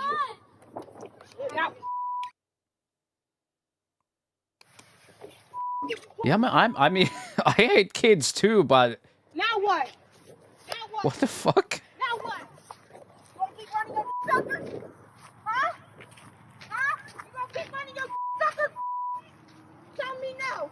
Tell me no. Tell me no. Holy fuck. That's some Who's recording real this? fragile ego. And was stomping my daughter. Her? That grown big lady. Alright. So what happened? So she's saying that she was running her mouth to them. They started yelling back and forth. She slapped her. How old are you? 19. So the kid hit you? Yes. Okay. What happened after that? Where were you guys We at? started fighting. We was up at the park. Yeah, And I ran up to her because she was talking. we're living very comfortably out here, but you know, That's all I- people really need conflict in their lives for some reason. Her in the face and started smacking her around. You didn't do nothing else? No. What if I told you? Silence after 90. I'm like, So you're gonna be under arrest. Stand up and put your hands on your back. Bro. Stand up and put your hands on your back. I told you, bro. I assaulted a kid, and now I'm going to jail. No shit, lady. No people are coming after you. No people are coming after you. I would recommend not saying anything to further incriminate yourself. She needs to shut the f up. Nobody asked her to run her suckers. Nobody asked you to run your suckers. And that girl trying to She built like 3 19-year-olds, I gotta say. so threaten and kill me too. Oh, I'll die in jail and you'll make sure of it. You sound so happy for Set yourself. her up before I get involved in that. Yes, We're gonna advise. You know, of it. You sound so happy for yourself. these two look like they could be a couple. Like this could be a husband and a wife. What? Like what? Her up before I get involved in that. Yes, We're gonna advise right now. before she gets smacked. Why the fuck the kid's parents teach no manner, bro? As officers escort her. Well, that's. I feel like that's another issue entirely. Cruel taunt that pushes Paige over the edge. She thinks she's so cute. And I hope your daughter dies. You watch yourself in my car up. Oh wow. Stop! Hey, hey. Yo yo yo.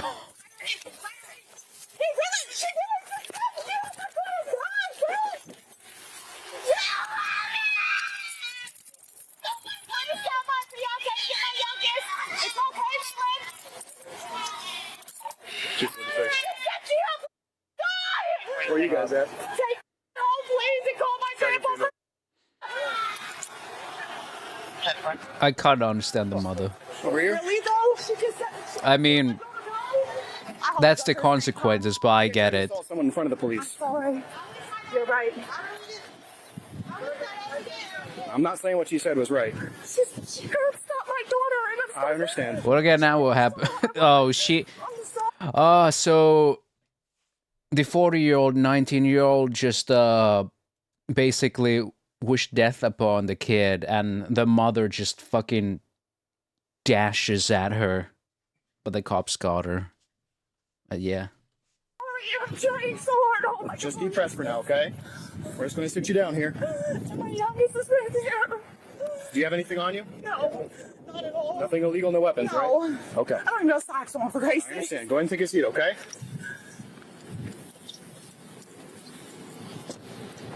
American suburbs, huh? With Paige now in custody. I agree with the officer's side. Separate cruiser. Got anything else on you in there? Nope.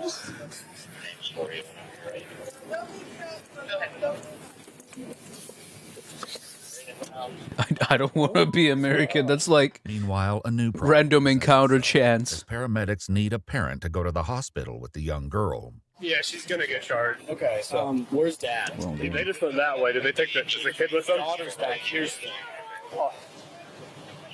That could also happen in the States. Wife of Minister of Town Transportation. I don't, dude. I didn't. I just called my safety officer. I'm gonna see if she knows his phone number to call, or at least an address. Was it Rimworld that had the highly random AI director Mom, mode? did you guys see what she did? So Something very random happening in Rimworld, though. in cuffs, was talking. So Mom decided to charge, and Are you arrested, Mom? yeah. Let me. I might be able to cut her a summons. But still. Over at the residence, Destiny's family argues with officers over her arrest. All I know is that she admitted to fighting the girl. It's on video. My partner saw what he saw, so she's currently detained and in custody, most likely under arrest, okay? Extra RNG for AI director. And that led to what it led to, and you saw that, okay? We're handling what we're handling today. You don't think he's going to... Yeah, Randy, the random guy. Yeah, that was the... Go to jail. She can't go to jail. Oh, I assure you she can go to somewhere. Maybe not jail, but probably some kind of a detention center. But she'll be put in jail. She can't go to jail because she's mentally disabled? That's what the doctor at Altman said after the camp police beat the hell out of her last summer. Well, I think she's going to jail today. According to police records, That was kind of blunt. arrested by Canton police in May of 2024. During the arrest, she reportedly attempted to kick the officers and Well, you know, mentally disabled or not, she's not very bright, is she? was sedated at the hospital and given a spit hood when her attempts to resist continued. What? She diagnosed with? She has bipolar. She has ADHD. Okay. She has a depressive disorder. Okay. Okay. And she has a mood disorder. Okay. It is Okay. all documented. Okay, well, She goes down. all those reasons. There's no reason for you. There's But no that reason. woman.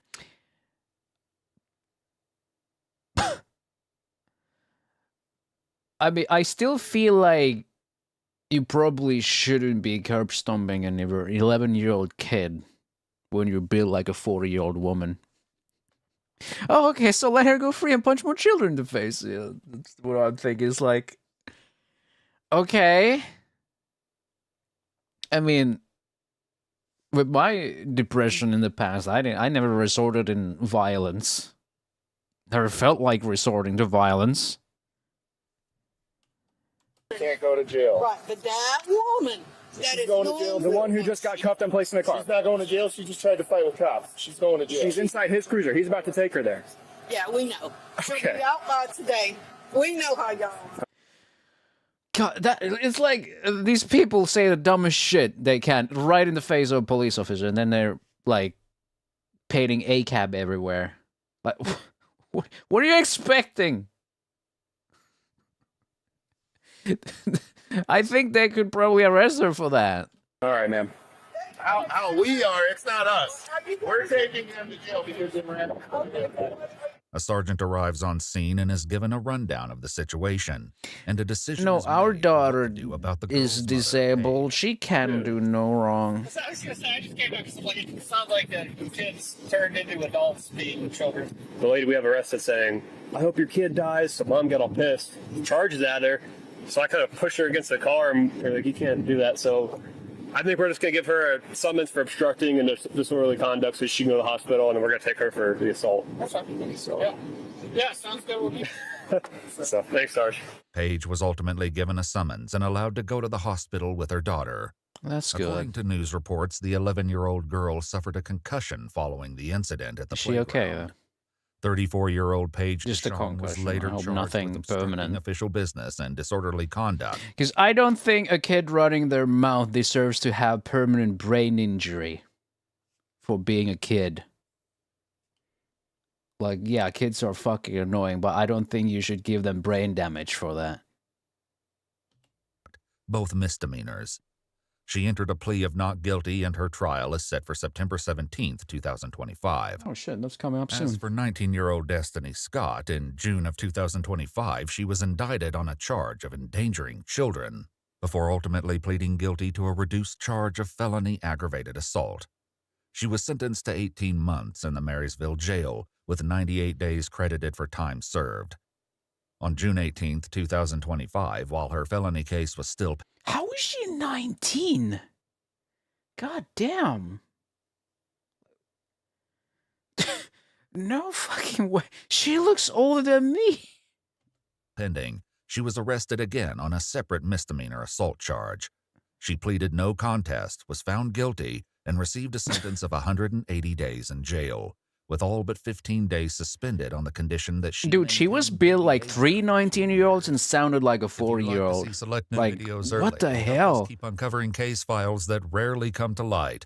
You'll find extra footage and unseen details on our Patreon. All right, thanks Memberships here you. on YouTube also include early access to select new videos. All right, back to food. That's your evil content for another 6 months, I guess. Jesus.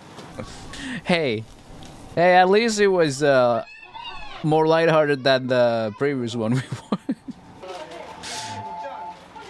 All right, back to food. Yakitori. Mm. でキム揚げ一つ。寝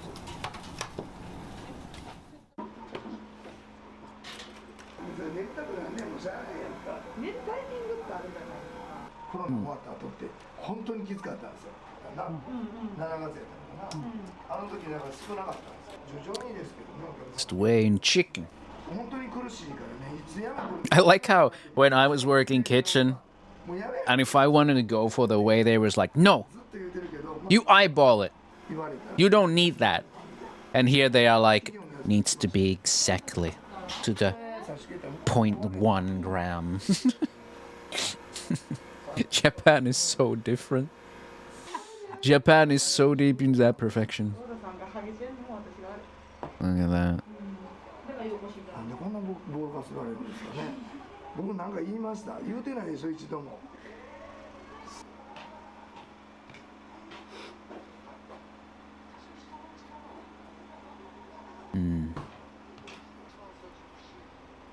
Yakitori. 僕だけやりたいのは僕らみたいな。聞いてなかったあれが。ね。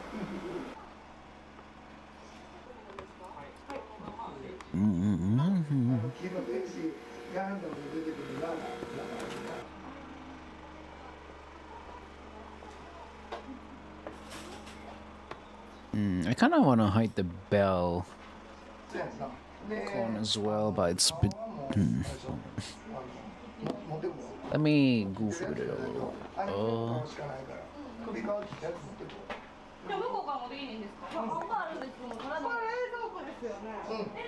But that's a bit better, isn't it?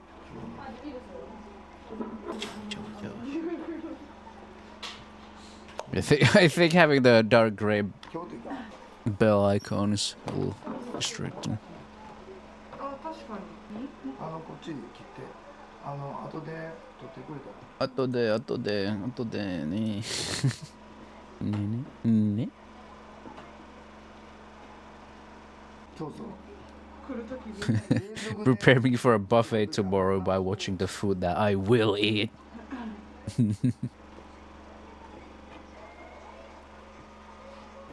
Chicken meat.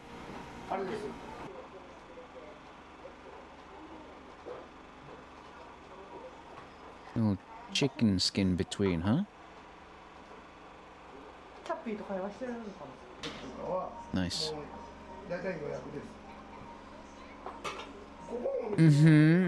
Axel.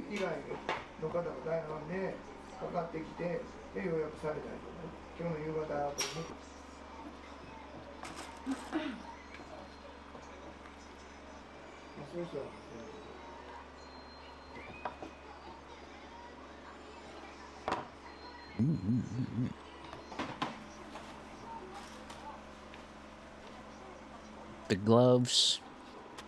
Look at that. A whole system.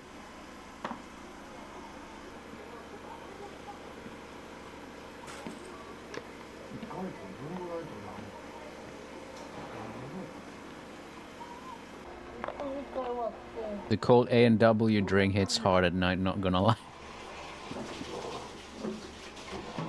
I feel like a lot of things hit so much different at night. I fucking love the night. Call of the night.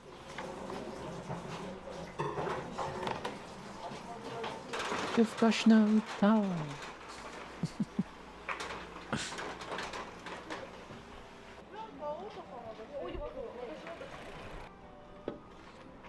This yakitori shop reviving a dying street.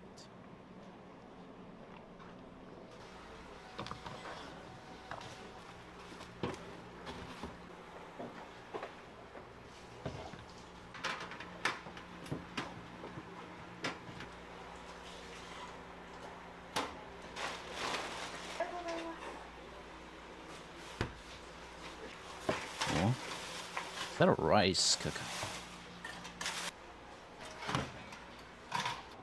Rice cooker, pressure cooker, something.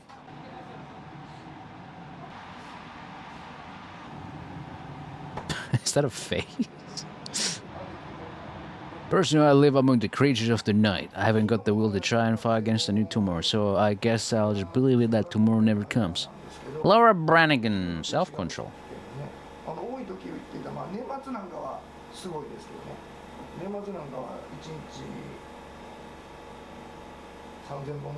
Is that kidneys or liver?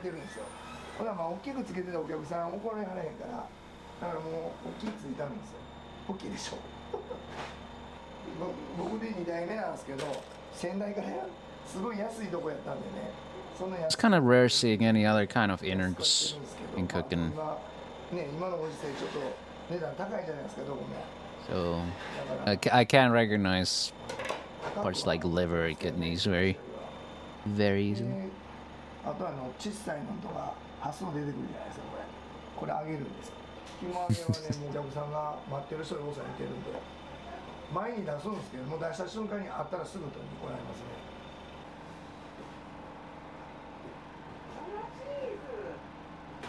おお、ちょっと多いな。そうでしたよね。うん、16。数だけもう書いといてね。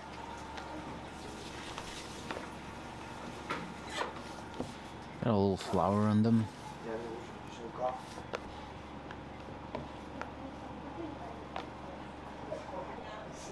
Not gonna lie, flouring them like that makes me think they're like looking like sweets and stuff.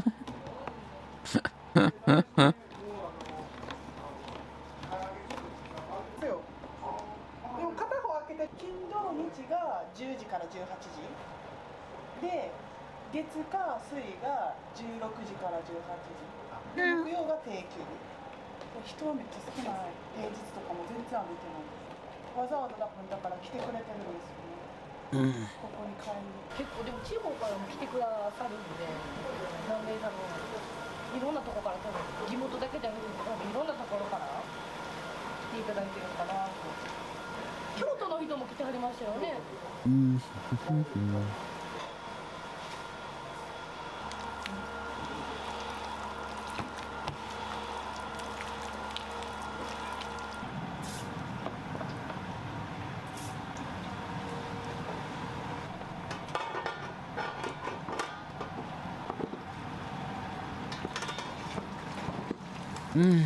What's the part you're feeling guilty about? The fact that you had no self-control? Like you shouldn't have gotten angry?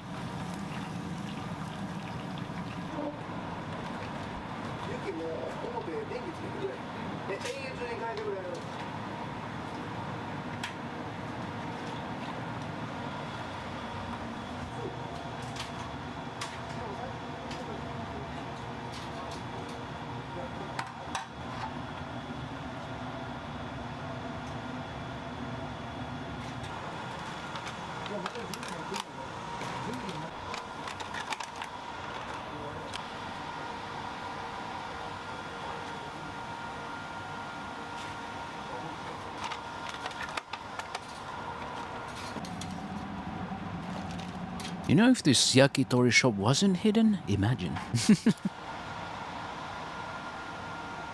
Imagine. Imagine. これがちょっと多いから130円で、あとここ全部は1個110円です。まあでもそれぐらいがいいかな。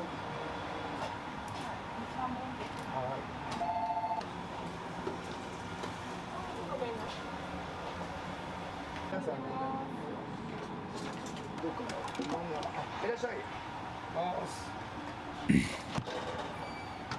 Well, Axel, hindsight is 2020.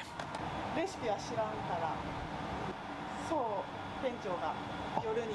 There's always, I could have done that, but I could have, but it's in the past. このタレが好きで、僕お客さんやったんですここの。もうとにかく皿に脱サラしたんですけど、ここのこのタレをもう教えてほしくて、でお父さんに通って教えてほしいってだいぶお願いして、教えてもらったのが10年前なんです。そうです。 If something pisses you off, then there's probably a good reason to react that way. At least most of the time. お客さんに喜んでもらったりとか、美味しいもの作れて美味しいなってもらうのが好きで、これやり始めましたね。それが Next in Zombies? No, I haven't played Next in Zombies.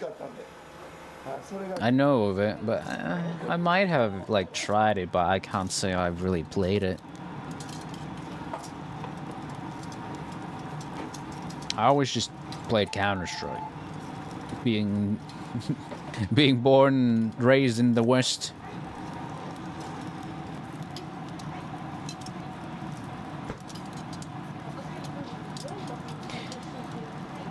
But Axel, forget about it. watch good food and don't worry about it for now. It's not something you can change.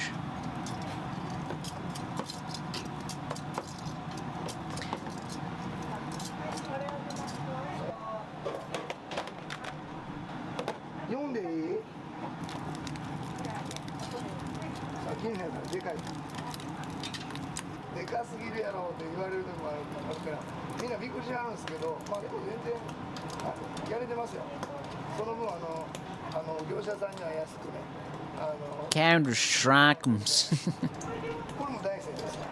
大山の肝。大山の肝美味しいですよ。他の肝とまた同じ国産でも大山の肝の方が美味しいですよ。I might think this is liver. まあすごいな。誰？新井さんって人？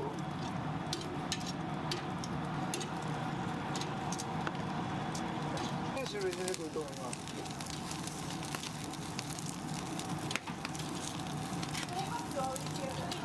でしょ。だから肝は一つやけど、心臓一つで肝が120個ぐらいしかないでしょ。心臓が。You get a bit of crispy wood taste in every yakitori. In every good yakitori. You know what? I could go for some karaage.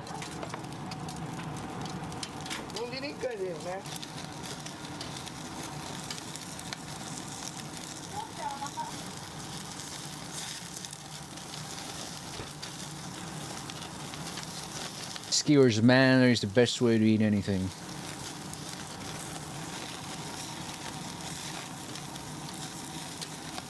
I gotta say, it gotta be properly grilled though. If you make skewers on like a pan or something, it ain't the same. Flame grill, you know, gas grill or coal.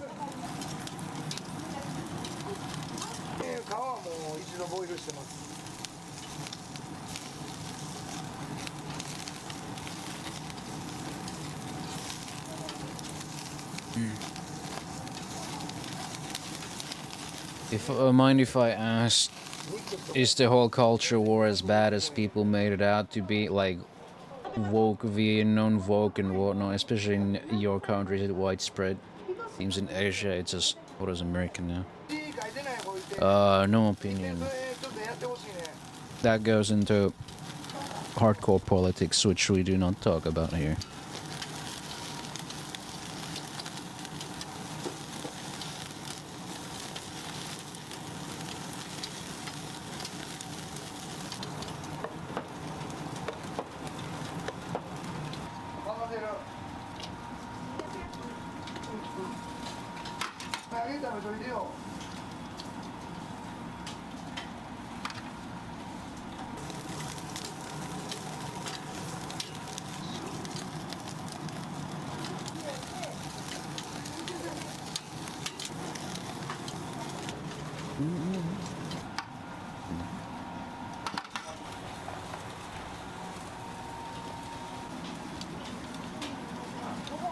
The yakitori sauce.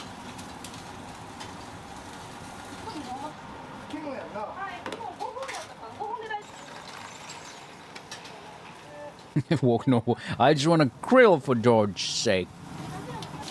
George. Wow, wow, wow.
Plenty of sauce.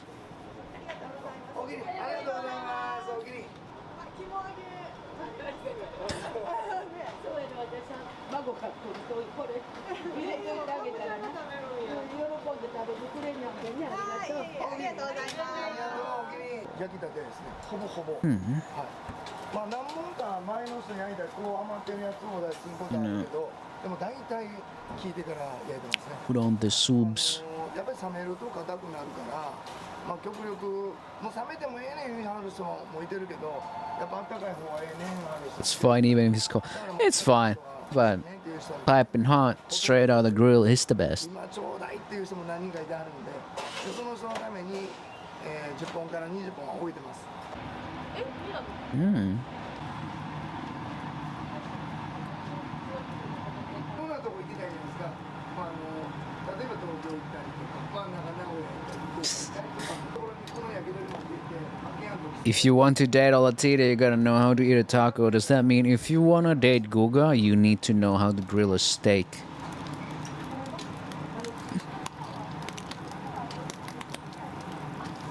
You just gotta participate in his experiments.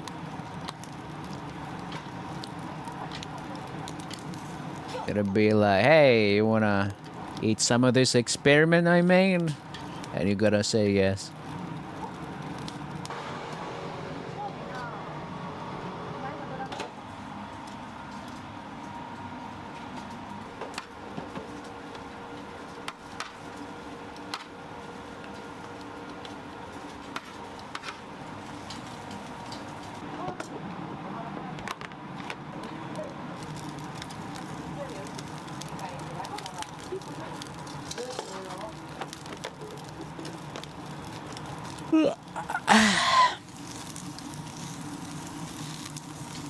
Oh yeah, there's an update, monster update coming to Repo. One of the new features they're bringing in is the way to participate while you're spectating.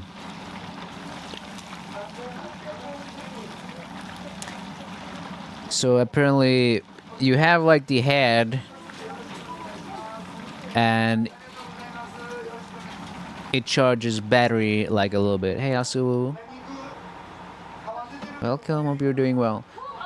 So the player head in Repo is gonna slowly charge battery, and when the battery is full, you can speak for a little bit or jump. And then the battery goes empty and has to recharge again. I have to sleep, my eyes falling out just like before. Relaxing Saturday stream. Wishing young Corvui the best. Enjoy the food wins. Bye. See you. Take care. Sleep well. But yeah, technically you could actually jump into the truck and revive yourself that way. In Repo after the update drops.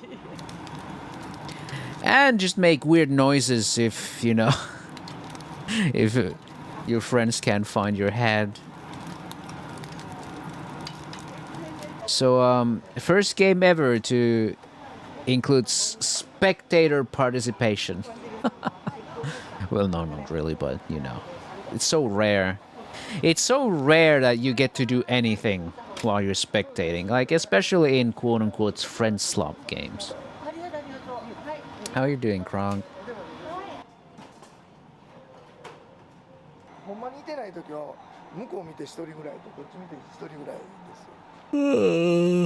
Holy fuck. Now, the biggest problem in online games tends to be that when you die, you're just in a state where you don't do for how long, yeah. Vinny coined the term VoIP slop. Oh my god. Archery, that sounds really cool. I hope you have a bunch of fun out there. Maybe that's also why I like fighting. When I lose, it's not like I'm left to spectate. Yeah, because it's a 1v1 anyway. We'll try. Do your best.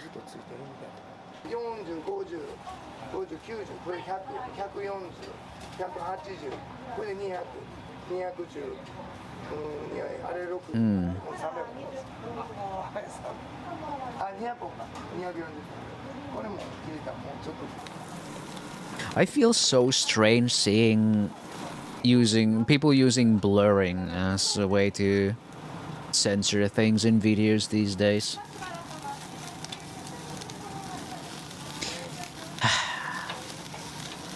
It goes back to how I think, like, for example, AI's gotten so good it could probably reverse that blur. You know, like we already have like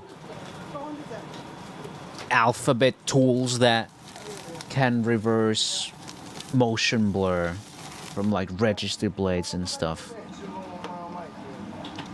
I mean, it's just basically pattern recognition, like figuring out what the algorithm is and just reversing it.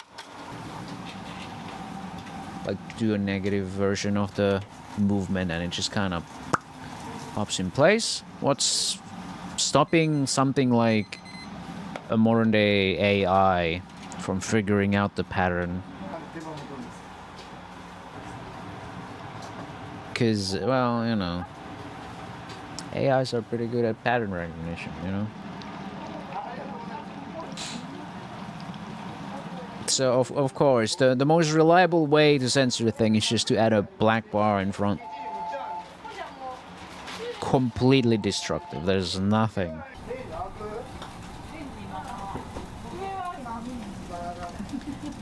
But then, you know, sometimes I try to think of this hypothetical of what if in the future, God knows how far into the future, we have technology that could actually reverse a black bar sensor. Of course, thinking about it right now, that's impossible. There's nothing to sort of figure out what was under that. There's no context. Like in Blur, you have pixels, like you have some pixels.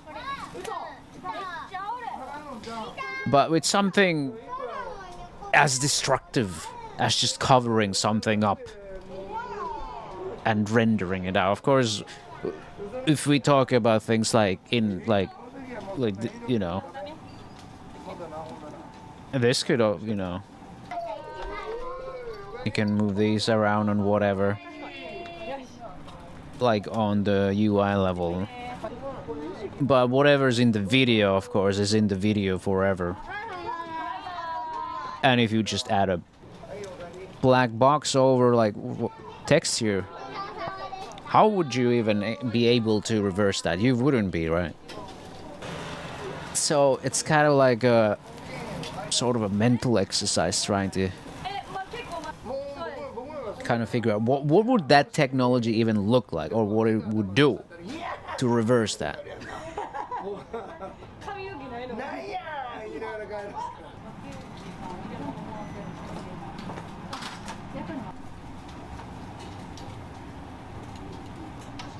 Like, it's difficult to kind of explain how destructive that is compared to like a Blur.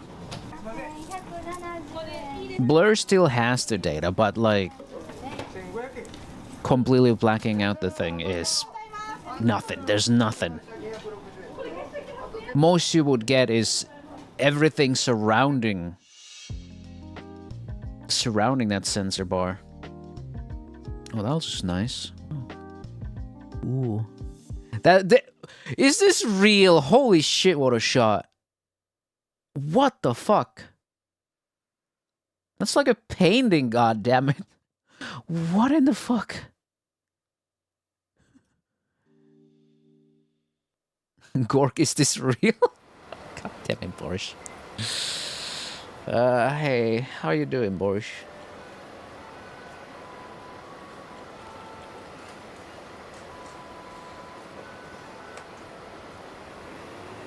You get the hard greeting despite that Gork line. What? What? Gork line is funny. Tired as hell. Oh, why? Did you do something?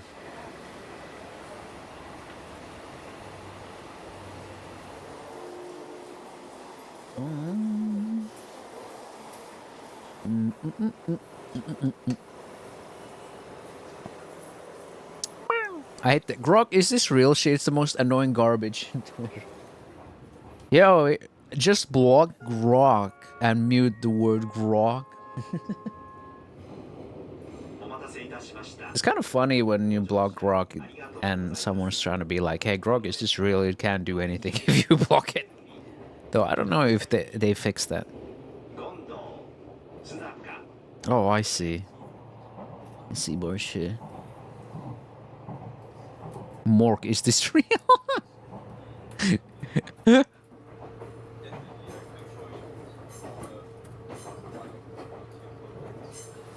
You know, maybe I still got another video after this, but maybe I'll play some fun puzzle game. I bought the puzzle game called Proverbs. It's been nice and relaxing, so for a little bit at the end I can play some puzzle game.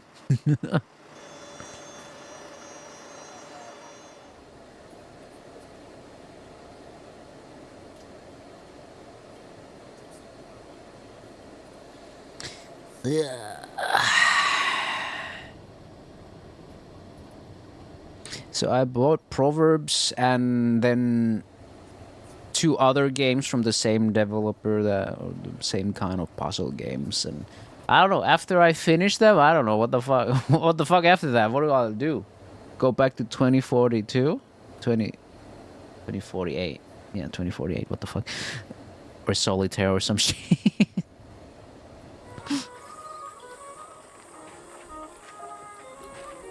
So I don't think they're randomized at all. You'll see why. Sora Terrace. The glamping site. What is glamping? 2042 made me recoil in fear for a second. No, I've never played Battlefield 2042. I'm talking about 2048. I was meaning to say 2048, the puzzle game. Because man, now that's some good shit.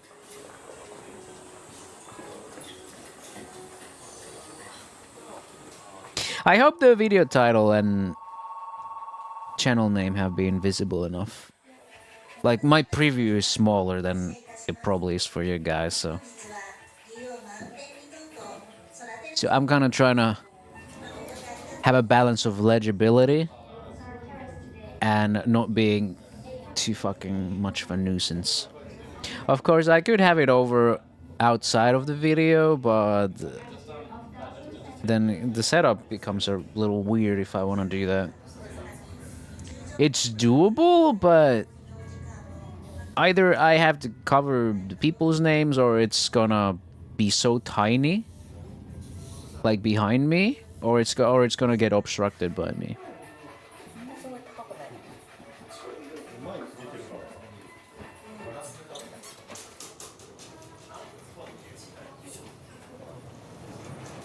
Though I wonder if I could just move it like above.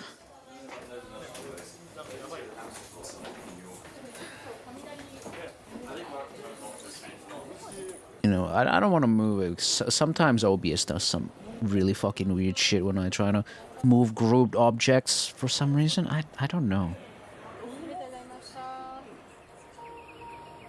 Good lord. Look at that view. Yeah. I already uninstalled Warzone because I got absorbed to play Vampire Hunters, the game I was sponsored to play, and then I've just been playing Proverbs and doing other things. So things have been a little more productive. The funniest thing, you know, Call of Duty likes to give a little bit of the little points you can buy stuff from their stupid store. And they finally released something like an operator skin. The operator skin... They released... fucking Jesus. I'm tired. So they released an operator skin that wasn't haha cartoon funny stuff. Like an actual SAS style operator. Tactical and all. I was like, okay, that's pretty good. So I get it. And like a third of the matches, it doesn't even load. Third of the matches, no one's fucking operator skins load. So I'm like, I hop in for like one round of something, one or two, and then like the first one, it never fucking works.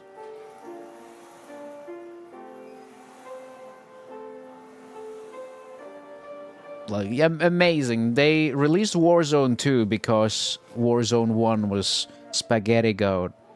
And then Warzone 2 ends up being more spaghetti code. And it still has hackers, I suppose. But most of the time I feel like I just suck balls. That looks nice. Bread on a cup. Sea of Clouds Carbonara, 1,400 yen. Jesus, you can get that for 1,400 yen? Amazing. But yeah, uninstalling the only game on planet. It's always funny when some of the streamers like, what am I gonna play? I'm so bored of Warzone, man. What do I play? Just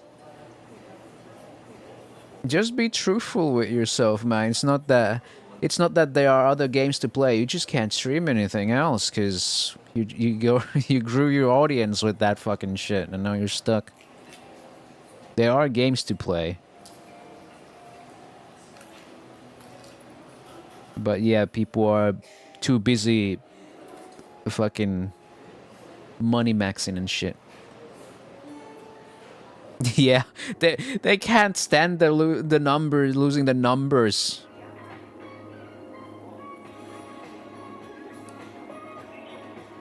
Like maybe, yeah, fair maybe.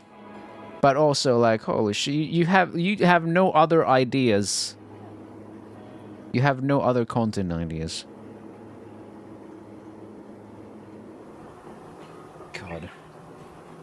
Which is why I'm kind of glad I am building myself as like a variety streamer, but more so marketing myself as the brand more than the game I'm playing. And you're already a millionaire, you should probably live for yourself and diversify your content. Yeah, I feel like it would be fine if they moved out of Warzone. Like, do something like... They're kind of like game publishers. They don't want to try anything risky, because it is a risk.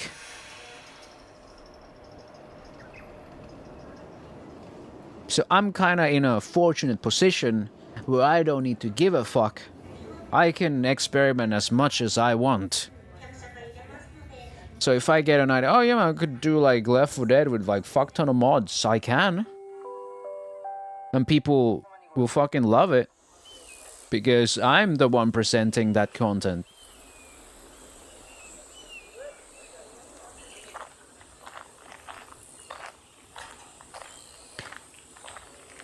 It's good being the brand.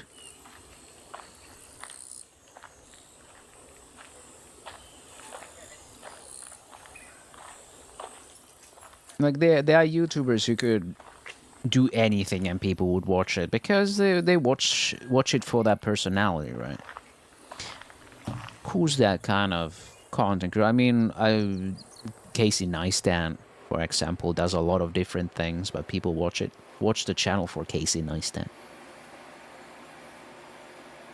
When you were like thinking of the logistics of this whole thing, now here we are, you successful, done it. Successful? I wouldn't go that far. I don't know what I would even call successful.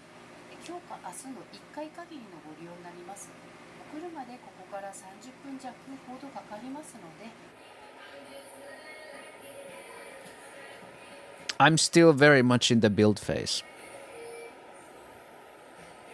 No one is going to remember Face Cockhoster 69 a year. Meanwhile, Jeremy is eternal.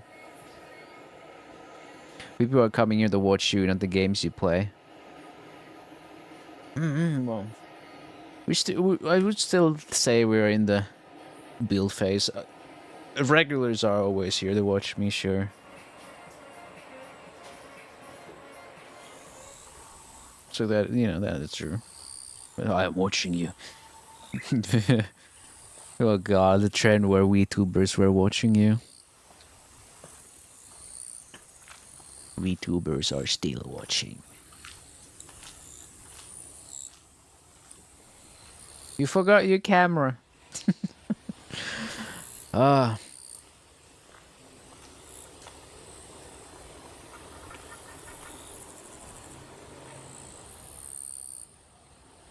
But yeah, those big ass streamers should probably say something like, I want to stream something else, but I am afraid I will lose my viewers.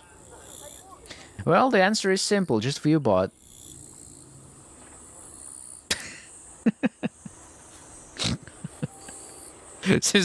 Does Twitch even give a fuck?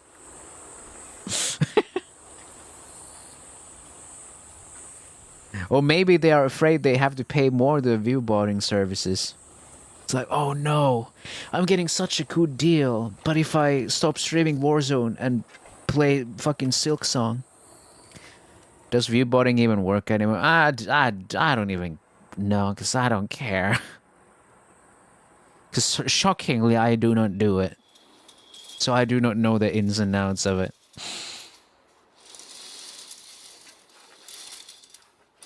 But Skating Monk, hi. Welcome, how are you doing? I've seen a lot of them drop off after the recent change, so yeah, they have to pay more now. Yeah, pay up. You gotta pay up a little bit. Oh, God. What's this? It's a blanket. I just poked them. Now they're not uniform anymore. God damn. I thought whole thing they did where they log lurkers, non-viewers, and all that stuff. I want if is that still going? I mean, my average has been going down, but I feel like that's just, you know, normal stuff. YouTube's definitely, yeah, they somewhat fixed it. Oh, I'm glad to hear that. Better than nothing, I guess. YouTube is also doing some fucked up shit. I thought I got hit by the YouTube changes, but it's just, yeah, you know, not really. After some time, yeah, my shorts just suck. Nah. Nah. I wonder if it's just for long form content where that affects, you know, the whole, viewers only count if they interact. Like, what the what's the point? It's views, not interactions. That's what we got the like button for, man. God damn, I mean, my shorts are still getting views. Like, if I make I don't know, a short that's something more sexually tense, then yeah, YouTube doesn't like that. Dan admitted they fucked it up and are still changing things, but I've been counted as a viewer while 100% lurking, so at least there's that. Shorts and TikToks vary, honestly. I see a lot of yours, to be honest. TikTok is not very kind to me. Instagram, it seems like the Instagrammers really like my stuff. I went way past followers on Instagram versus my TikTok. TikTok doesn't like me very much, but I guess that's a little expected, seeing the your usual demographic over there. Is Instagram worth doing? I might look into that. I only do it because it is an easy option for me. I publish on 3 platforms automatically with scheduling, so I was like, well, Instagram's here, I'ma do it, because why not? I'm fucking paying a little bit for this, so I might as well use it. I think I've got some people who came from Instagram, so there's that much at least. But yeah, I mean, YouTube is the most worthwhile for me, but then again, I've been on YouTube for so long, so that's kind of difficult to pass. TikTok is, I don't fucking know. TikTok absolutely just despises me. These numbers are like going up and down like a fucking ocean wave. Instagram, I get a lot of followers, but then, you know... I mean, some... mileage varies. I saw that, yeah. I saw your tweet about that. That was crazy. What the fuck happened then? Did you recover the account? I didn't actually check. The most I do on TikTok, I don't go onto the front page or anything, so I just look at my studio analytics and stuff. It's enough for me that I have to read these comments, okay? There's been spamming, do not redeem! Ah, yes. Yes. Do not redeem. You know what's fun? Like TikTok Studio. If you go on TikTok Studio and read comments on browser, you can't see the image reactions, which is every time I've looked at them on the app, they've been kind of funny, to be honest. But on the off chance they are not funny, then it's fine.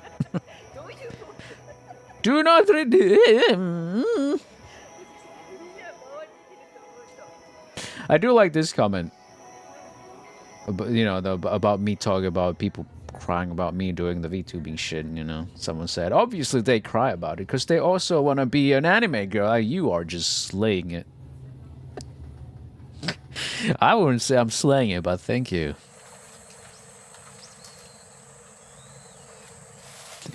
Those people can just go away. Who says a man doesn't want to be cute? Yeah, I mean, it wasn't much better when I was a guy. Like, fuck. Being a fucking... an otakonoko? Man, fuck that. I'll just go full girl. Same shit. It's the same reactions from haters. Who cares? Fuck you. Someone alerted the Google. Instagram on desktop is fucking painful though. Like if I go notifications, filter, comments, and apply, this is the shittiest way to read these. And also, if there's a reaction with an image, it just says commented with a GIF, commented with a GIF. Like, okay, cool, what?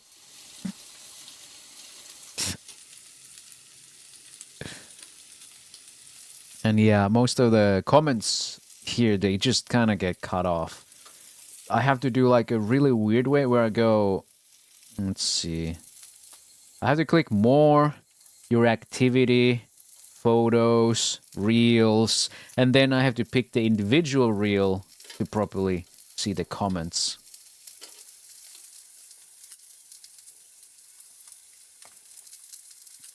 Personally, I'm just annoyed by all the people going on about the egg shit in your comments these days. I mean, obviously not your fault or anything, but I just wish I could wildly ban people from the comment section with reckless abandon. I don't want to. Unless it's something real bad. They are not gonna go away, I just, you know.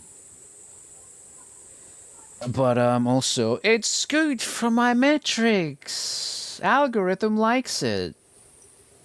And so what? They can spam the egg shit. Yeah, it is disgusting. But the thing is, it's not true about me. And if it's not true about me, I do not care.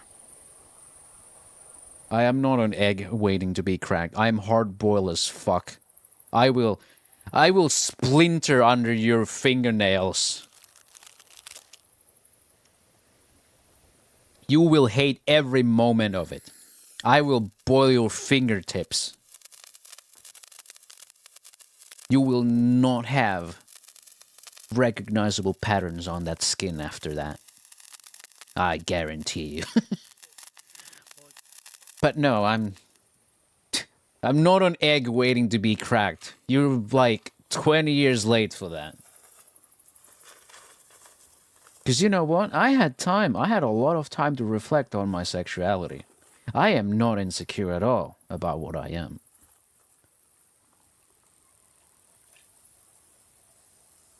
If you think I am wrong about that and there is something in, you know, I am insecure, no, you're just projecting. Perhaps you should reflect on that instead.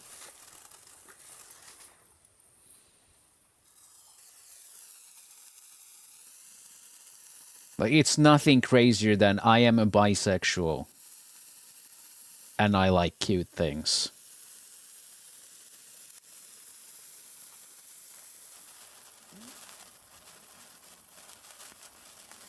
And none of those make up my entire personality. Like, yeah, sure, I'm proud to be whatever I am, bisexual, cat girl. Just easier to shrug it. They either will understand or go away themselves. Yeah, it's always the drive-by comments. Like, they just drop an egg there and I'm like, I'm not gonna argue with this. Because this is based on nothing. Because they misunderstood me. I get a lot of that.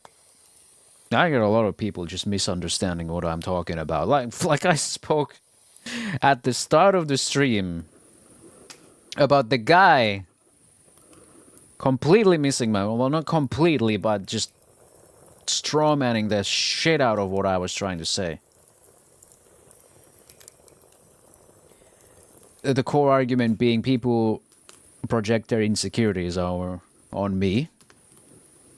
When I say I don't really care if they say that I am an adult and I should be ashamed for posing as an anime girl. I don't give a fuck.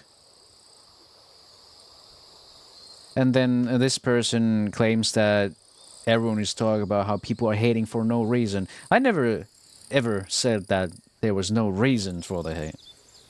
Because clearly there is. I am the reason. What I am criticizing is the fucking surface level jabs. They have their reasons. They are terrible. That's what I'm saying.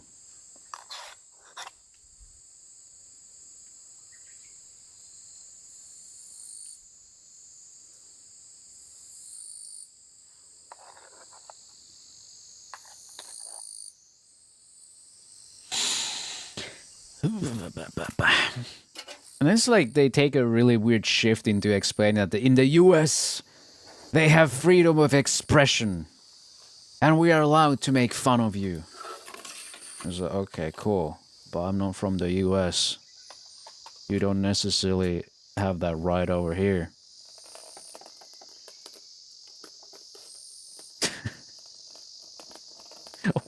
Why are they always like, in here in the US, it's like, damn, did you know there's a few other countries in the world that don't have freedom of expression?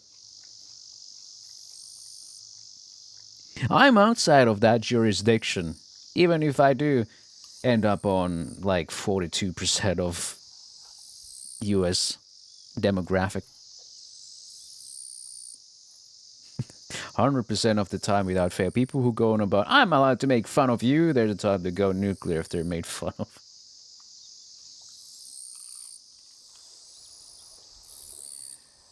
I could ask this person, like, did I ever say that people were not allowed to express their opinions about me? No, I'm just saying their, you know, opinions about me are pretty fucking unfounded. Nuclear, maybe, and wild.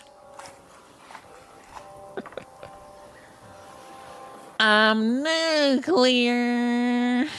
I'm wild.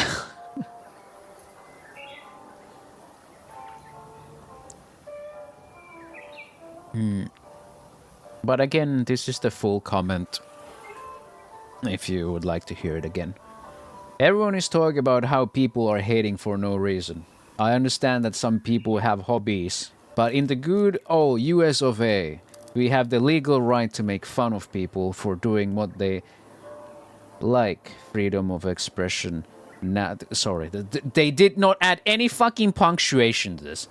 Freedom of expression, how now that goes both ways in the US. This guy is perfectly fine to pretend to be an anime girl as it falls under freedom of expression, but everyone else has the right to make fun of him as well as they are expressing their opinions.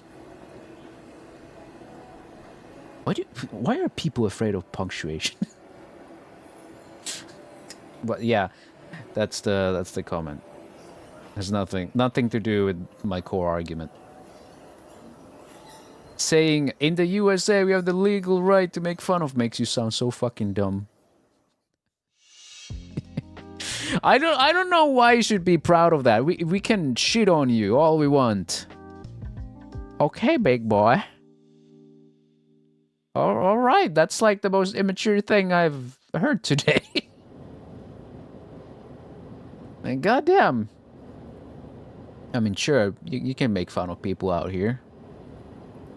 Just be careful if you're some politician and you make fun of, like, an ethnic group.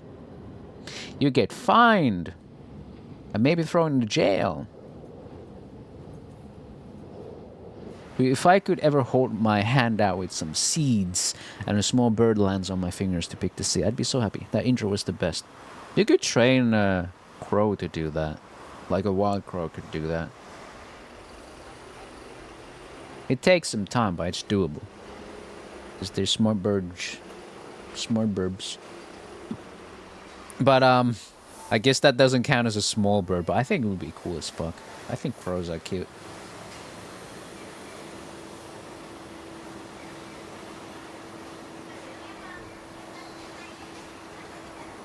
I do appreciate this comment that reads, I'm gonna be real with you here. I've been on the internet/YouTube so goddamn long that I didn't even notice you were a guy using an anime girl Avi.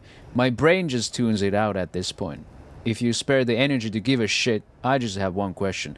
Did seeing man voice come out of cute anime girl anger you that much? If yes, then good. Cry about it. And when you're done, grow up. Being salty over stuff that doesn't matter is really stupid thing. That's really easy, just not do. Which is something I like to practice by not giving a fuck when, you know, when people just drop like the weakest fucking insults. I don't know, that's stupid. I'm just gonna ignore it. At least 99%. Sometimes I feel a little adventurous and just kind of give them those replies that give them an exit which they never take. Instead, they just make themselves seem even more immature. But yeah. Very supportive. I do agree with this. I don't think there's any fucking reason to get so salty over me. But if you do get salty and leave a comment, thank you. Because it's more beneficial to me than it could ever be to you. You know, algorithms and stuff. If you really do want to see my downfall, just scroll past. It's that easy. Fucking Streisand effect, I swear to God. I don't like this thing, I yelled into the megaphone on a public street. I do not like this content creation. Their name is Corvui. You should not check them out. And everyone's like, God, this dude is annoying. Who was that? Who was he talking about? Corvui? Yeah, I'm not gonna check that guy out just to piss this guy off. Because that's usually how it happens. Like, God damn.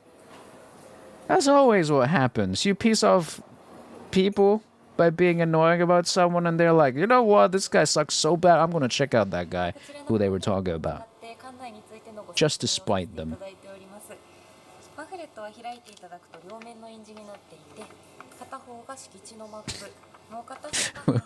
What is this comment? All I can really do is cry. It's 1 AM for me, by the way. Thank you, I hope you got some good sleep.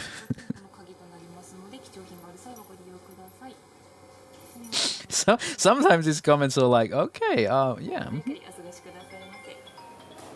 Also, I talk about the panini letterboxing thing from Kronos, and people were like, "Oh, it's a bread, it's a bread, it's a bread." Like, clearly, it's not a fucking bread. Clearly, it's not a bread if we're talking about a setting in a video game that applies to widescreen rendering. I have a hard time discerning if some of these are actually jokes or are people are like really thinking that I don't know what a panini is, the bread. Fuck's sake, one of one of my favorite things to buy from the store when I don't know what to cook is just a panini and just throw it in the air fryer for like 6 minutes. The game gives you bread if you enable the setting with widescreen, but you gotta have the widescreen monitor for that. You can't have bread without a widescreen monitor. Might squeeb. Do you have a short for tomorrow morning? I might actually. Because I've been kind of changing a bit so I don't have to, yeah. Tomorrow's short is called Espiodiro Crocodilo.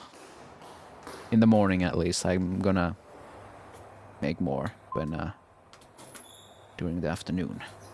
So the game can't fit the bread through the screen if you don't have a widescreen monitor.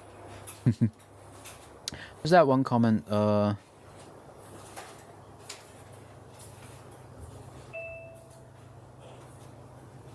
is it? Aftognito. And one of my top commenters. It's a joke term that refers to the black bars at the top and bottom of cinema films. Someone replied, "Holy shit, I need this to be the default term for letterboxing." I thought that's what this was called. Please tell me if I'm wrong, because I want Panini to be so right.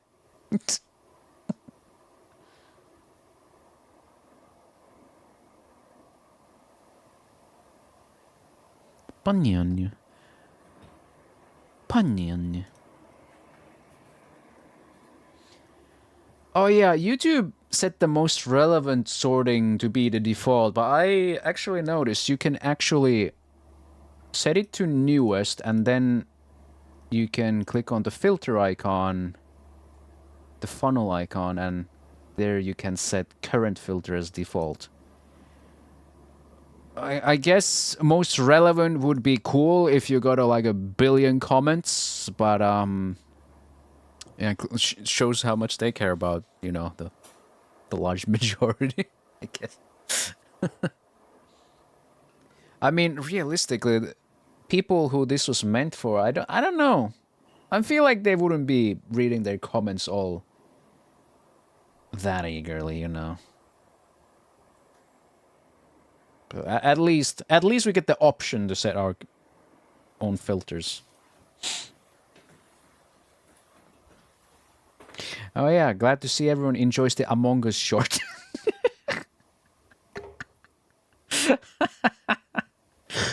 Among Us. Funniest shit I've ever seen.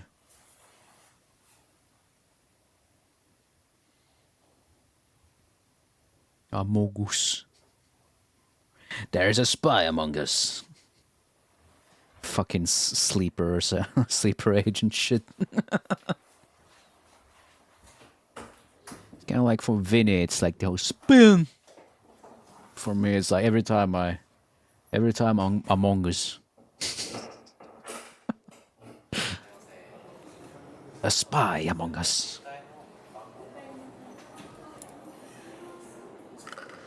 Two biscuits. Marshmallow. A spy among us. Chocolate. The venue is right next to the entrance. A s'more and coffee. Oh, the schmoes. The forest keeper has a fire waiting for us. The keeper takes care of the forest, makes good coffee, and even makes friends with little birds. Dude, holy shit. Dude's living the dream.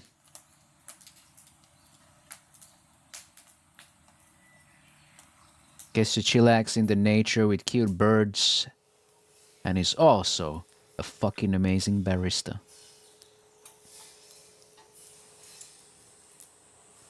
Oh, it's one of those telescopic ones. Good lord.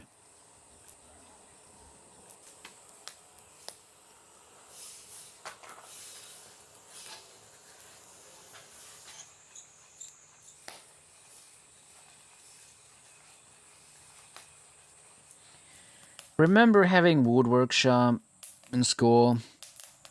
And man, we had to make like one of those. I made my handle way too fucking thick. God, kids are so fucking dumb. God, s'more would be nice. Oh my god, that is so nice, man. That is so nice. Coffee and s'more. Bird.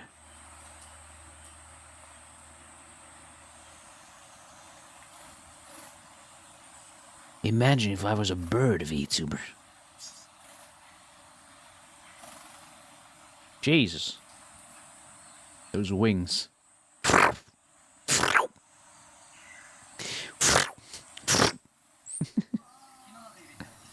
The whole setting of vast forest of 130 square meters, 32 acres. We got Poopy, we now have bird.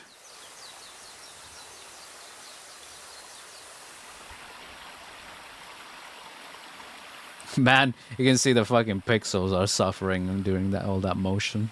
God damn. Oh wow. Dragonfly.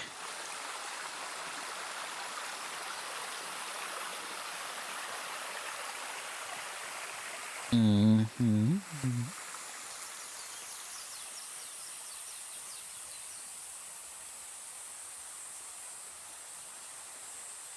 Good lord. YouTube's been recommending me so many Henya videos of her reacting to AVGN. And she looked at like an old floppy disk, the actual floppy ones, and she was like, what is that? And I'm like, oh god. She was just making everyone feel old as fuck. The funniest shit was her seeing Game & Watch, the Tiger Electronics, and thinking, oh, that's like Game Boy, but way less pixels, like dots or something, right? And everyone's like, no! That's not the same at all. Just like, AVGN was talking about the Tiger Electronics, and she basically got to the first shot of him showing off the handheld device, which was, you know, kind of bad shot of what it actually looks like, because, you know, it's fucking Tiger Electronics. You can't see shit from that. And she thought it was gonna be like a Game Boy, but like way smaller. And it was like, no, it's not the same at all. And then she yaps for like 10 minutes about it, and then she plays it, and it shows how it actually works, and she was like, oh, I'm so sorry, I'm gonna apologize now. Yeah, she did like a public apology, ukulele and all. I'm sorry, I wasn't familiar with your game. Literally. I mean, yeah, Game & Watch Tiger Electronics, those not even comparable to something like a Game Boy.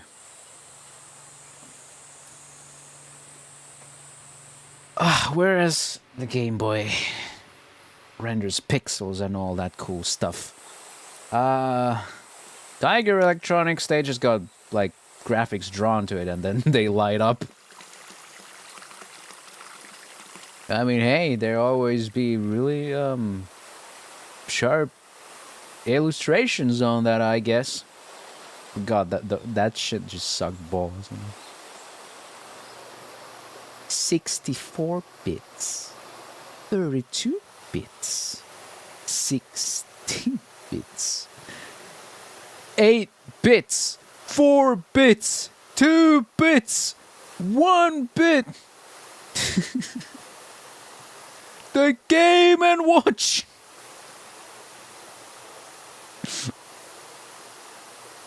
I think that's like one of my favorite. The way he said 64 bits. Holy, Borderlands 4 runs so well. Even 1590 chugs with 4K DLSS upscaled. Oh god. So what's the general consensus on Borderlands 4? I got sick of Borderlands after 3, like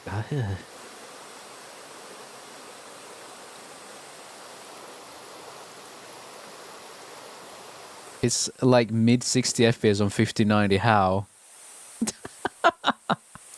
How do you manage that? I'm going back to my solitaire. I'm going back to Tetris. God damn. How do you even do that? Fucking AAA gaming is dead. Not sure who killed it. But at least we got indies. Double A is fine too. Oh man. Can't wait for the quintuple A experience of GTA 6. Hopefully it runs at least at 6 FPS.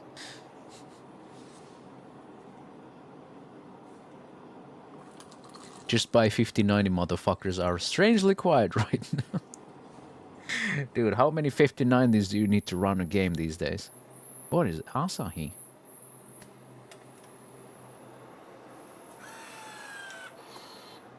Look at these titles. Baseball, basketball, football. Not this Madden shit. Just plain ass. Normal. Every day. No question about it. No NFL. No year not named after a player. Not named.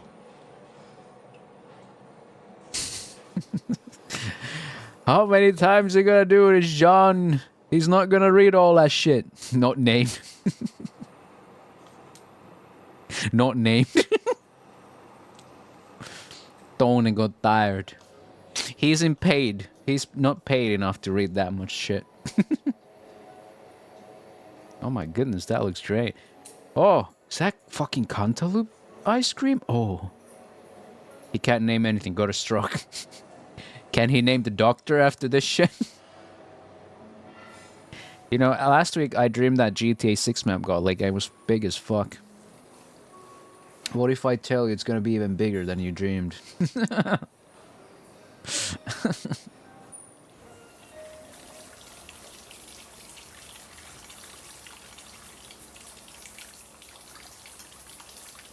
Woohoo!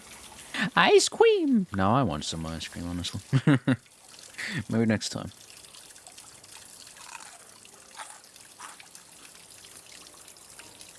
A bigger disappointment that the melon gelato is so good. Melon gelato.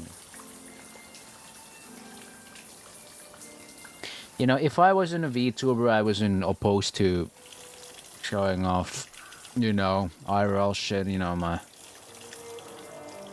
myself. I mean, this is basically a faceless channel, but oh my god, all the reflections I see here give me fucking anxiety. It's like, what if I accidentally... You know how I would be? I would put on like a mascot suit like Cheetan and be like that. That's the only way I'll do IRL shit. I'll put on a costume. Put on a mask. That's what the mask is! Become a real life mascot. It would be kind of cute.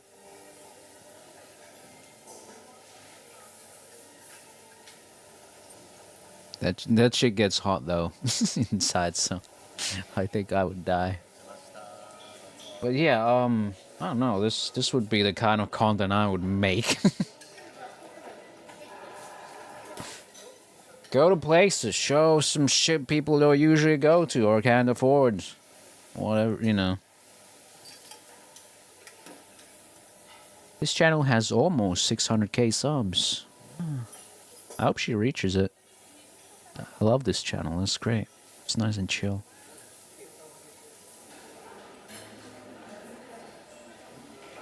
Like the cinematography is great. Everything's subtitled, that's crazy.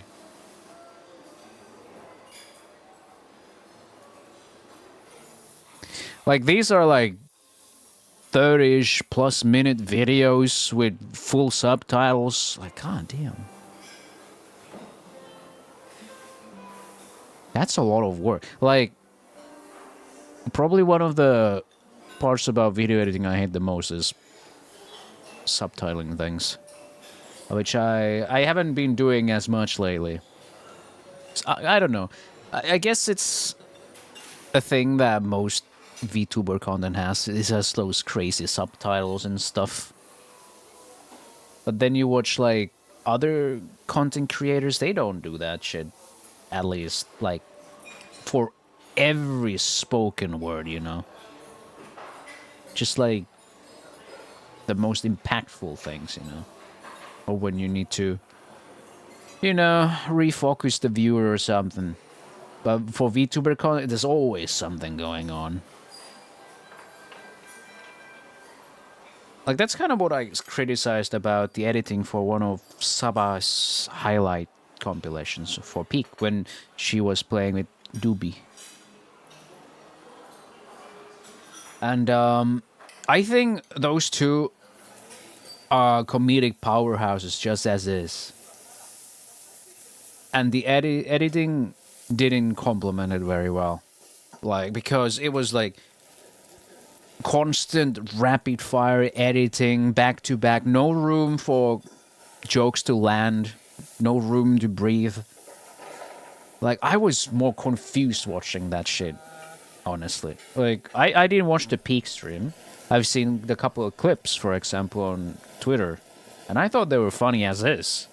There was no editing needed, like anything crazy.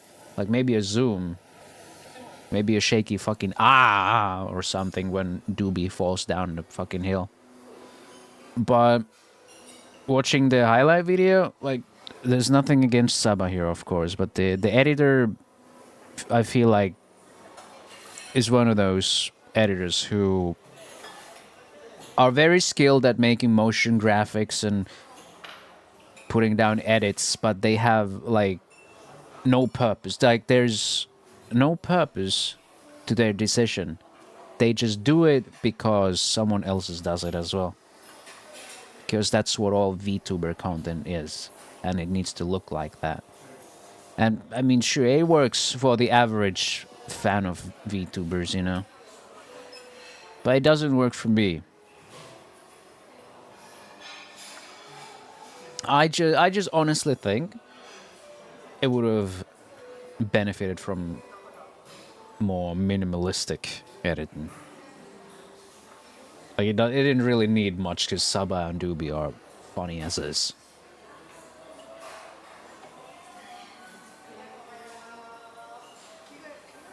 Like, yeah. Like, there's like 3 jokes, but they're played so tightly together that I kind of lose the track where one joke begins and ends and where another begins. You know, you see the problem? Like, I cannot follow the fucking humor that's going on.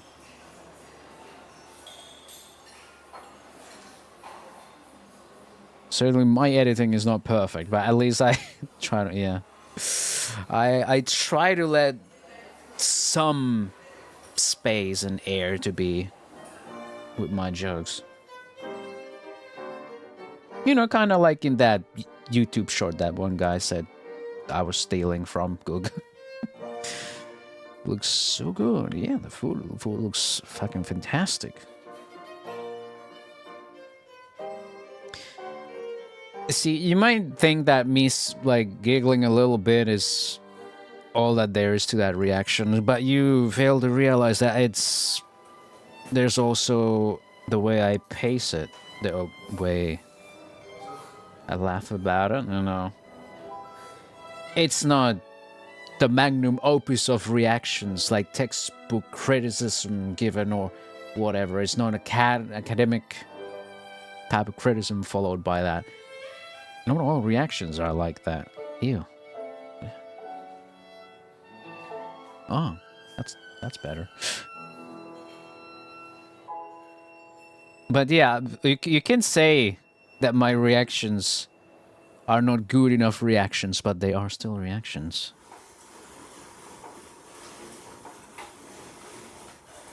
Me looking at the camera or the video like this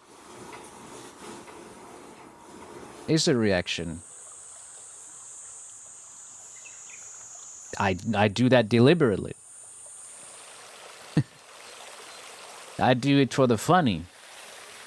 You can argue that it's not funny, but humor is subjective.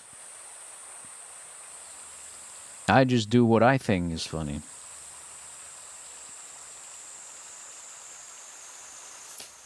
Ooh. The hammock. Wouldn't it be easier to have your head the other way around?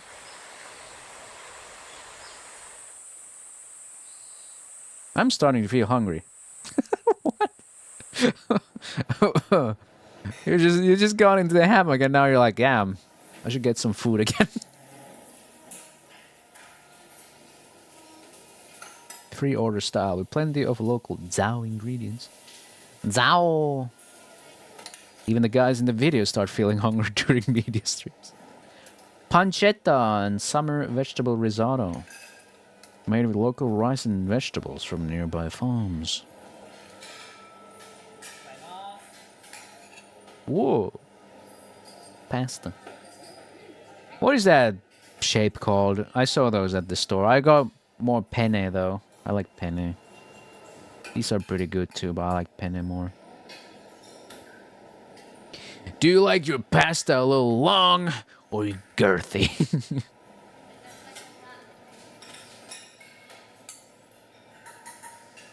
I love your Half-Life game, but reactions over there are funny. Thank you.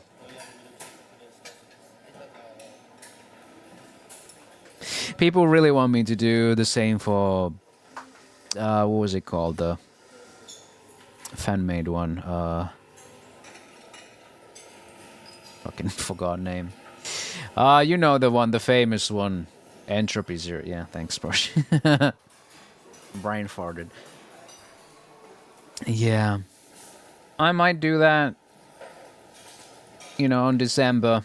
You know, 1 year anniversary and all that. I just don't personally see the point to it. But I guess it could do fine. It's just really niche. Like, Half-Life is big enough for the total addressable market. Total addressable audience, actually. TAA.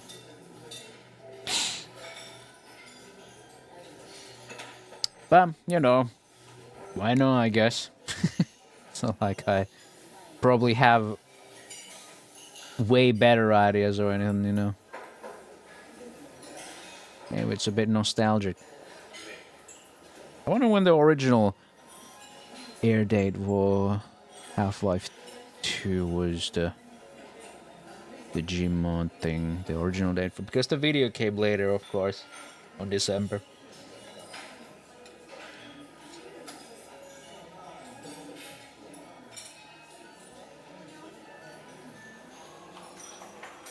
Ooh.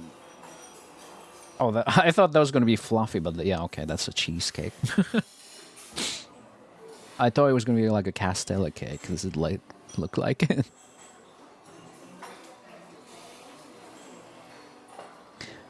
But yeah, I gotta finish the Left 4 Dead modded one first. I've just been so sucked out of motivation, you know. I should have discipline. It's very hard to... You know how hard it is to be disciplined to do something. I'm trying to discipline myself to do some other things within this video editing, but God, you know, if I've been doing video editing since 2006. Yeah. Yeah. It's a bit...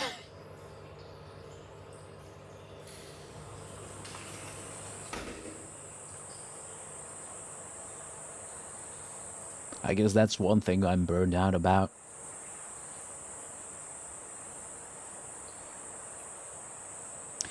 It's difficult for me to find, like, actual joy in that process. It's very mechanical work. The most creative stuff comes down to, like, the tiny editing, but to get there you have to do the rough cuts and all that. All the zooms and shit. Whoa, AO3, let's go. I still got my toy house, but I haven't used it in fucking ages.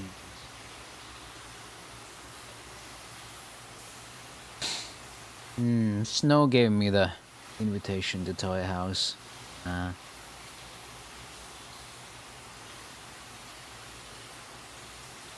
It's so freeform that I find it kind of difficult to use, ironically. It's like, there's way too much freedom. You can do like HTML stuff for the character pages and whatever. Yeah. Of course, Toy House has the market of HTMLs, custom HTMLs for people to use, and some even sell them. How entrepreneurial.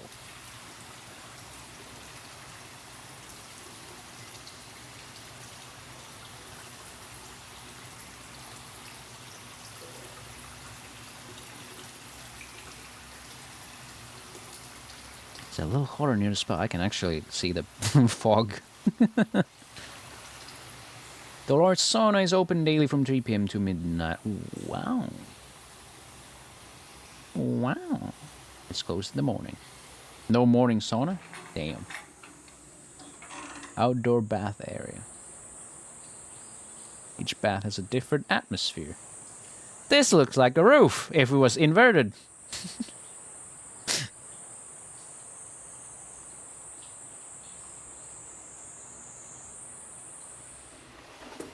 Men's bath as well. Oh my god, this is like one of those doujins. Hello, this is the men's bath. What are you doing here, lady?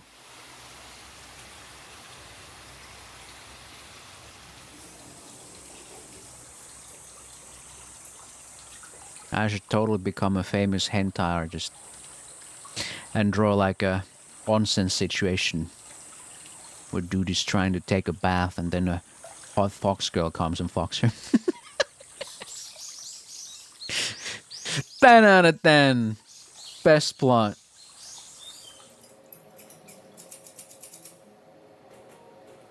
Two-panel comic with a speedy plot. Let's go.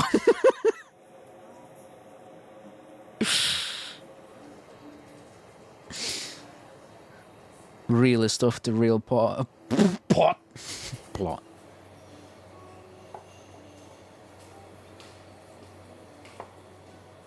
Yummers. Zao milk vanilla. It's always Zao. Zao.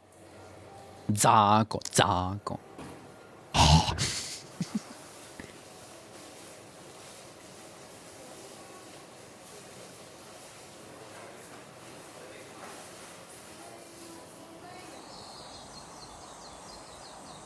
This inn offered healing nature, wonderful food, and warm hospitality.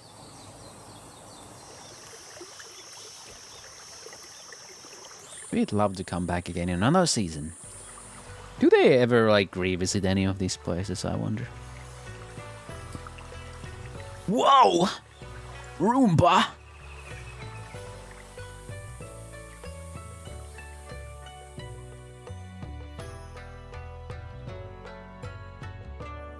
I guess the title placement up there in the corner is fine. I haven't seen people complain about it, so I'm gonna keep it that way. The only problem with it is if I start scrolling. You know, because, yeah. And if there's like graphics on the video up here, then it's gonna get kind of covered. But it's not more complicated than having another browser source and it's cropped, and then there's like a it was color key. I tried chroma key, but it was kind of ass. Color key worked way better, so I keyed out the background there, so you can see through it. Wow.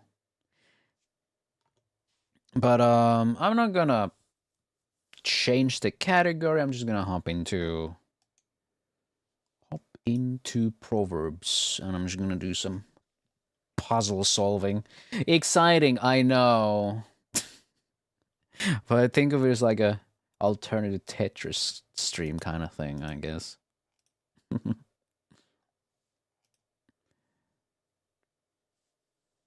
Don't. I had some stuff open still. But we're watching videos, so it's fine.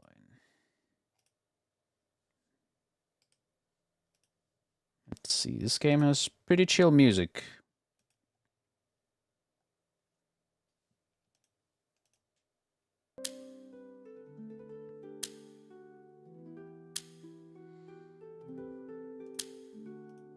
Let's see. More games by Mark French. Oh my god, from the French. So this is it. I'm pretty far in this. I'm like 65% complete with it, but this is Minesweeper plus Picross or something they explained. There's a whole board, and it's divided into areas. Each area can be solved separately.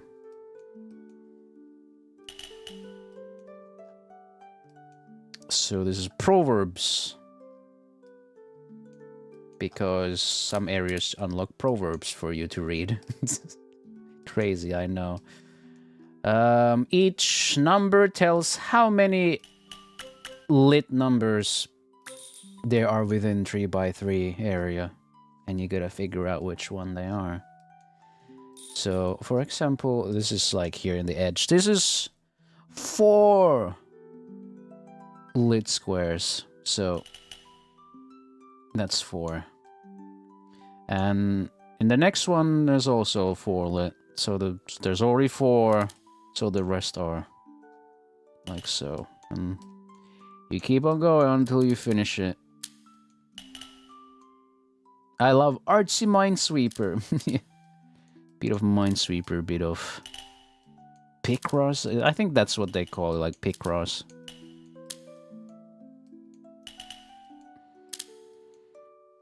Methinks. Sometimes I think.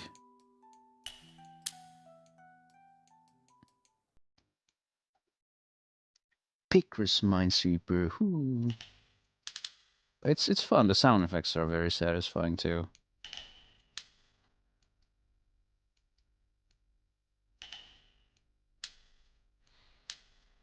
Yeah, we can just do this and yap.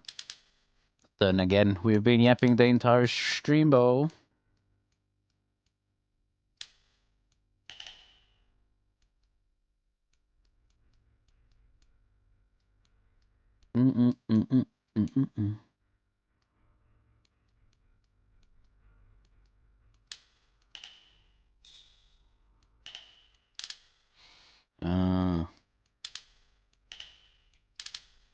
As long as it's not politics, because goddamn, the politics has been crazy lately, and understandably so. So it's been bad out there. I hope people stay safe out there. It's been very turbulent.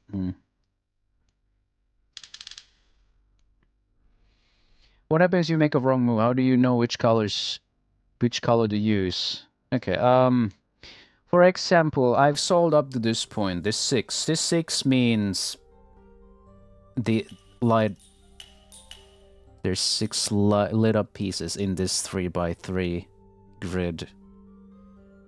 So I figure out maybe I should get like a empty one instead. Uh, do zero? There's a zero. Okay. So 0 means none of them are lit inside this grid. So there.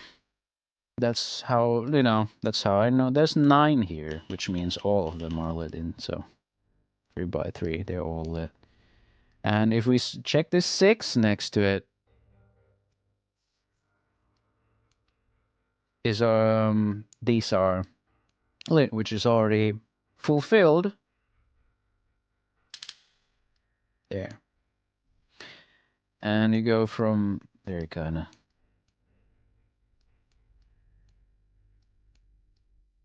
So yeah, mouse 1 means that color, mouse 2 means this color. If you get it wrong, it will be red. And if you fuck up real bad, you can clear all the errors.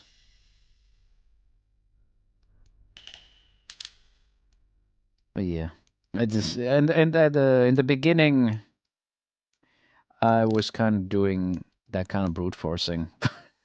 I kind of figured out later, but I'll go back here. I'll go back here and carry on my mindless goobering.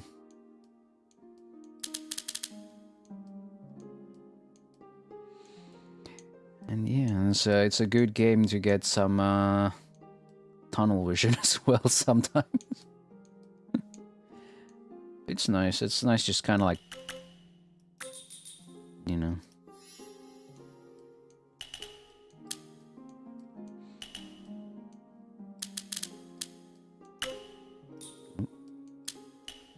Sometimes I misclick and then I'm like, which one did I... Oh, fuck no.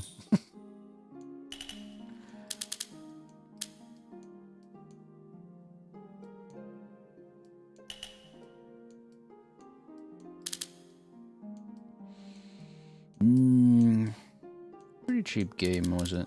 Wasn't too expensive.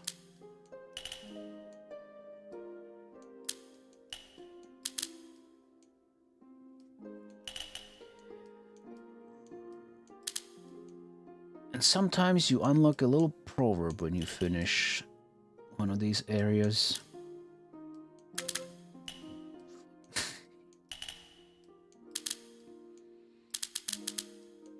But yeah, once you get a grasp on how it works, it kind of becomes like a game of pattern recognition.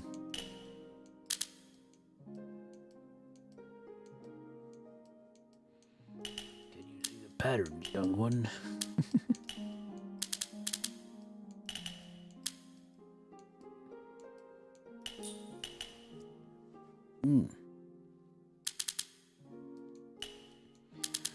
But yeah, this will scare off. This will scare off the small brains, I guess. Like, hold on, puzzle game. I can't look at that.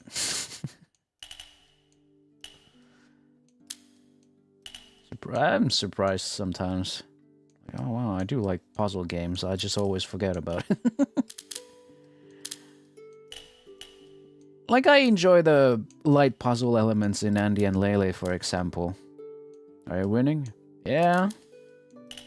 I'm winning. How are you doing, Maxi? How you going? We finished with the videos. Oh wait, that's...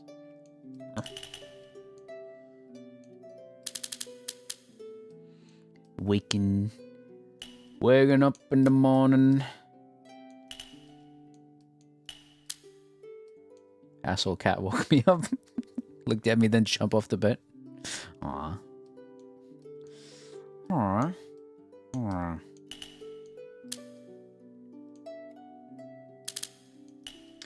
Yeah, like I said, I hope people stay safe out there. It's not the nicest climate out there, especially in the US. I just want people to be okay out there, alright?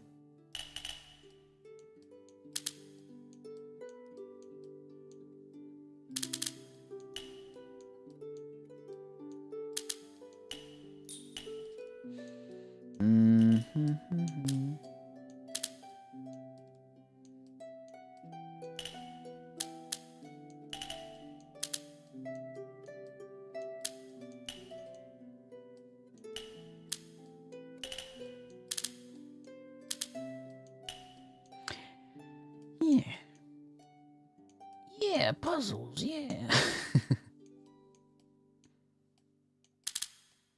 It's kind of like when I was playing, what was it, Metal Slug Tactics. It just ended up being a whole lot of think, not a whole lot of yap. It is relaxing too. Nothing like a little bit of unwinding.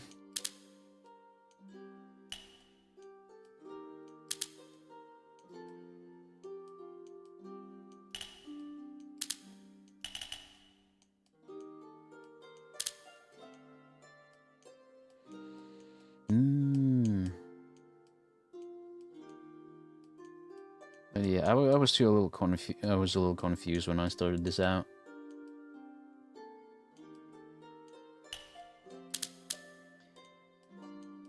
Because I thought some of these were like, how the fuck am I supposed to figure that out? And then it's like, yeah, you weren't supposed to, you know, if you come up to a whole ass dead end, you probably missed something, or you gotta go somewhere else. Another misclick for the record.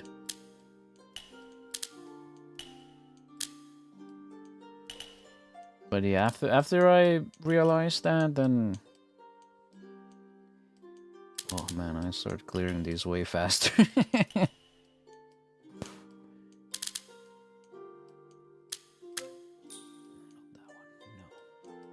No.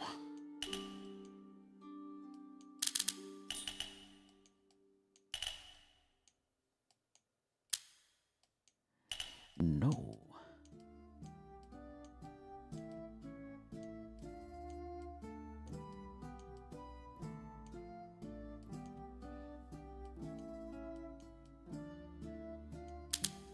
Oh, yeah, of course.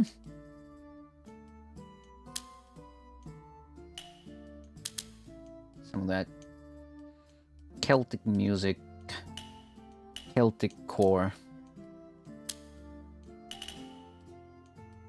Maybe we'll see soon why that is.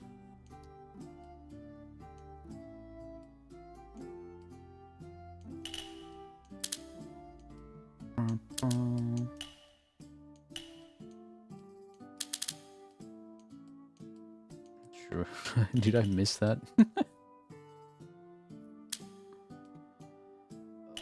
Some patterns I'm like, wait, how many is there? You think a little. It's like, wait, how many is that? Yeah! More sky. The sun was funny.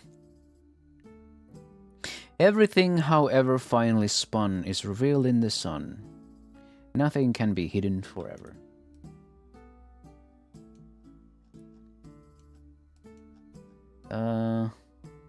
Like a fun one.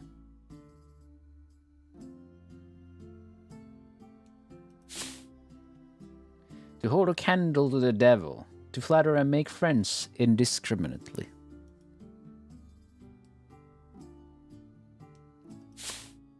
To put your armor on, to be defensive. Kitty. Kitty, oh. As gentle as lamb, someone who is exceptionally calm or gentle. Yeah. I'm almost like 2/3 of the way done. Holy shit. I'm getting that mileage. I guess I'm continuing next week. I'm continuing MG's Delta. Maybe that Friday slot works for that really well. The worst part about MG's Delta is how long it takes to start up. But it's been so fun. I finally get to play it. I finally get to experience Metal Gear Solid 3. Should I think myself as fortunate not having to play with the original controls? Or is that like, it's fine, that's how it should be? Or is it like, nah, this is just quality of life now? Because I think the espionage part is fun, but the story is also something worth exploring. It's such a wild ride. I love it.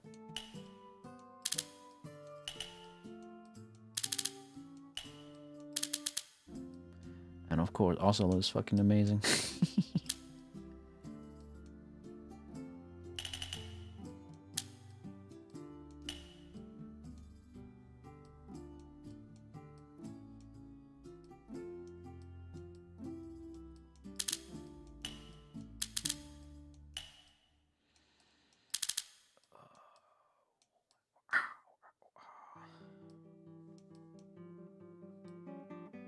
So I don't think it's been too crazy with the back seating.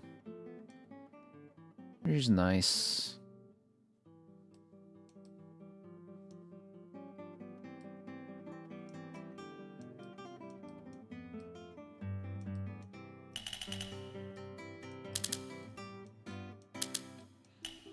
Some people at least were a little, you know, understanding.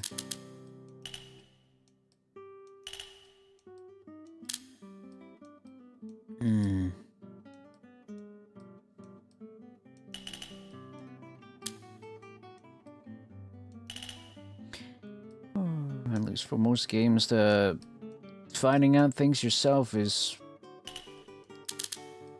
like the most fun part, honestly.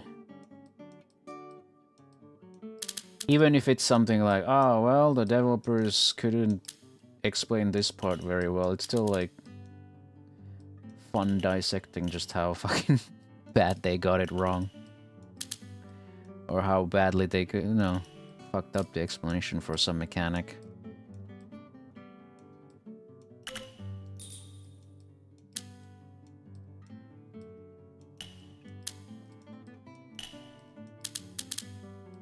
Like, I'd rather be stuck for a little bit and be confused. That's fine.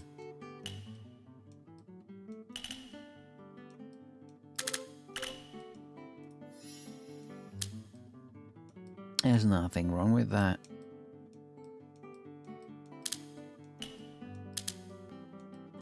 Especially nowadays when games are handholding you so much.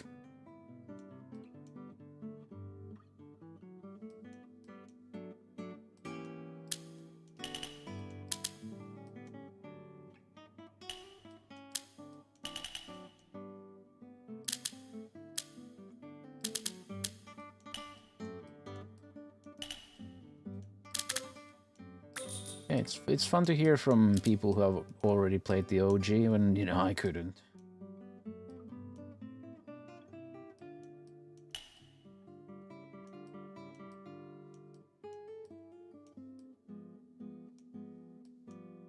Oh.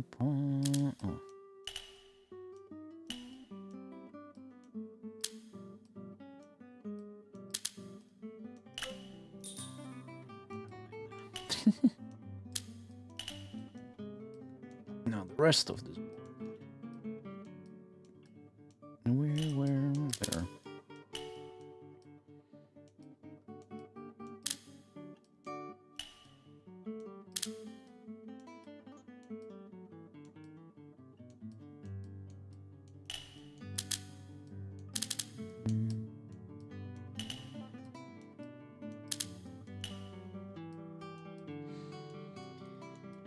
But it's still such a big fucking shock to me that Konami actually said, yeah, sure, I'll give this guy a fucking copy. Like, what? Now I just gotta hope they give me access to Silent Hill F. I mean, it's releasing pretty soon. I kinda doubt I'll be getting into that one.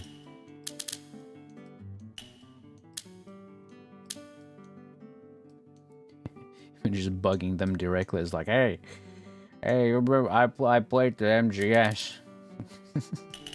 Could I have that one too? And they'll be like, don't try your luck.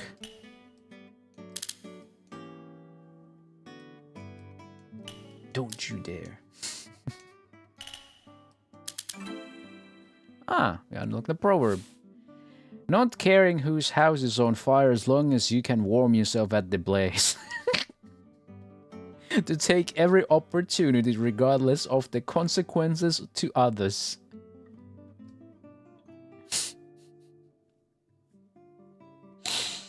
What is this, Twitter? Oh, yeah. Yeah. Horrifying.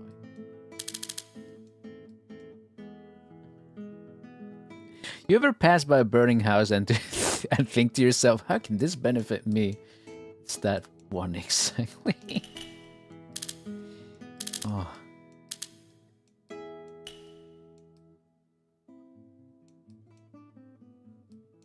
Every time.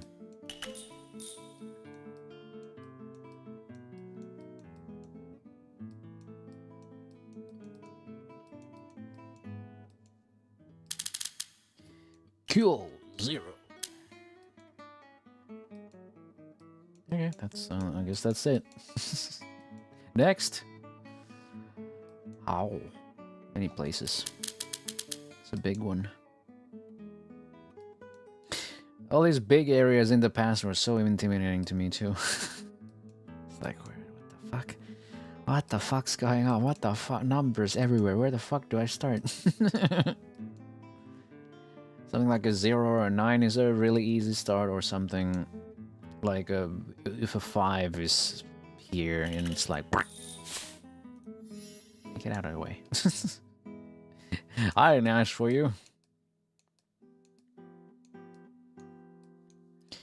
I'm sure somewhere here I missed it. There's also a hint system, but I try not to use it too much. But I guess I can show it. Click here and it shows you. Oh, how about you try this one? Yeah, I missed that one. At some point I would have probably noticed, but wait. Probably 20 minutes later it's like, oh! It's like that gif with the black guy being like, oh!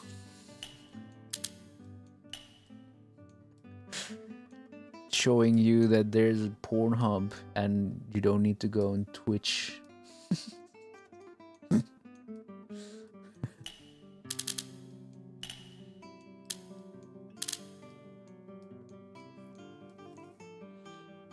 There's also a Baki boxing game coming. Funny enough, I noticed it like last month. And I requested a key for it, but it's been a month. It's out now, yeah. It's been a month. I don't think I'm streaming that one, especially at that price point. From what I've seen.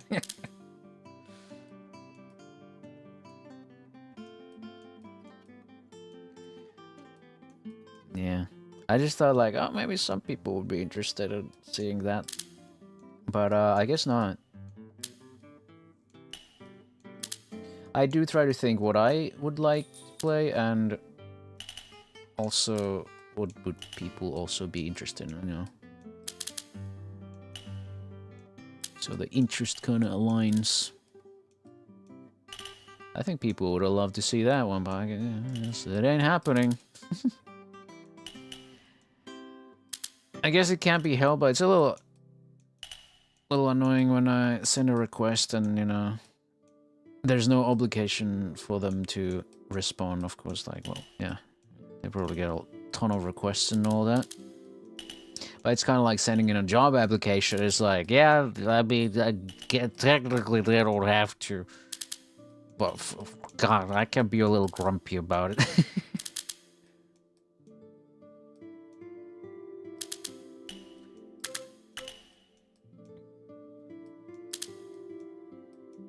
It's more not really like about why not me. It's more about like, god damn, why no response? Why are we hanging me? Like, it would be nice to know as soon as possible. Like, reject it immediately or just accept, you know, either or. I'd be happier with like an immediate, you know, denial rather than just, you know, just waiting until the end of times and being like, okay, I don't know. Do I schedule something or do I keep this in mind?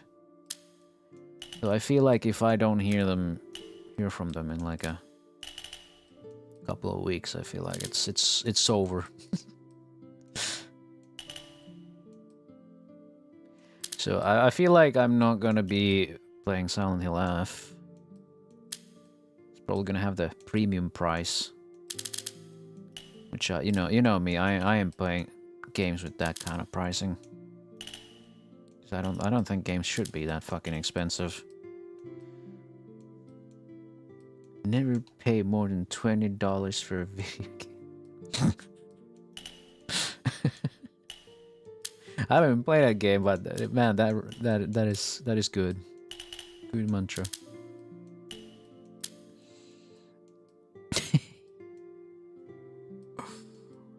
That's some good shit. That's some good shit right there. Top 1 point and click. Top 1.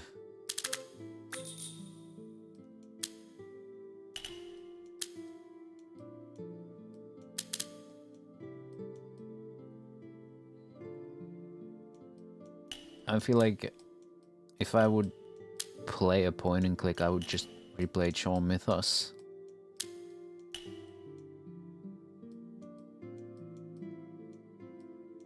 Now that's some good shit.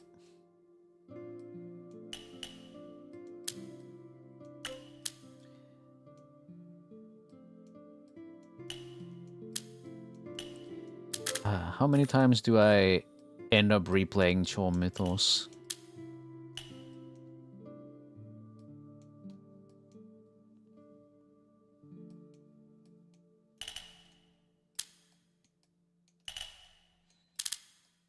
I've even streamed it in the past.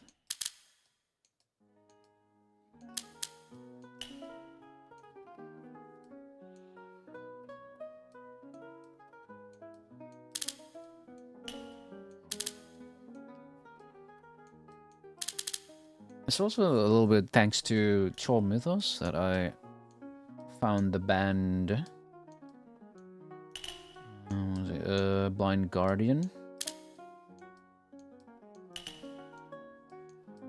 And their track Last Candle is still like one of my favorites. Last Candle is like anyone who I play it to, they love it. Like, so far I haven't had anyone who fucking disliked it. Like, people love that shit. It is great. It's fucking power metal. It's like, how do I explain? Like, fantasy stuff.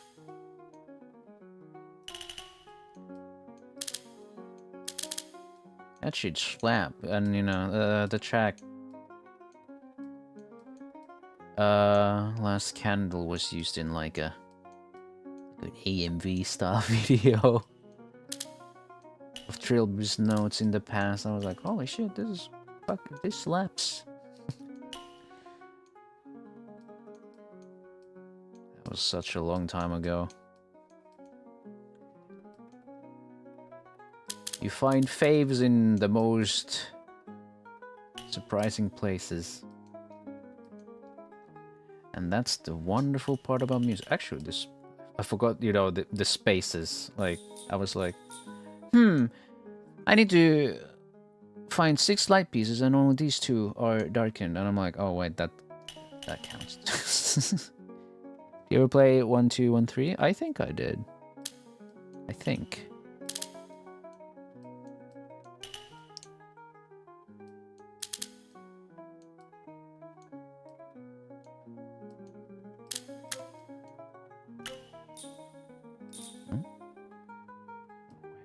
Miscalculus.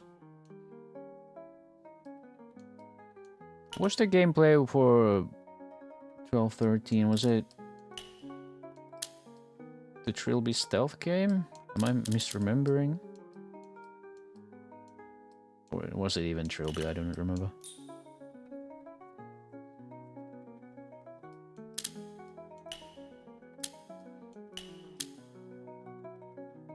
Oh yeah. That's the one. Oh. Oh.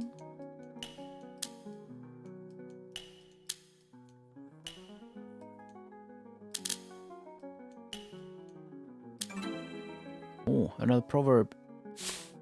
Fear makes the old woman trot.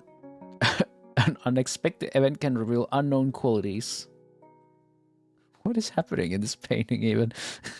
Are the dogs chasing the woman? I mean, yeah. That's horrifying. That's fucking awful, man. Those paintings are sick, though.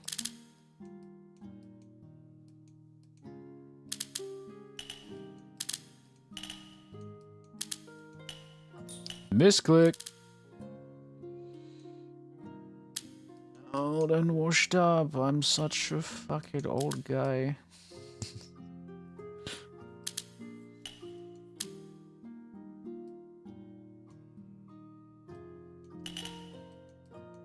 Maybe my next VTuber model should just be Hoshino. Hoshino Blue. Just you know what? It just what just fucking PNG of Hoshino, nothing else.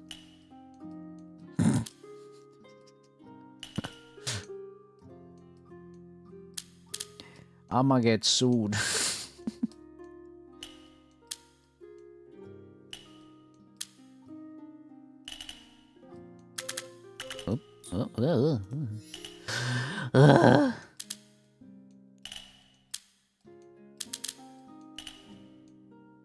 Seven.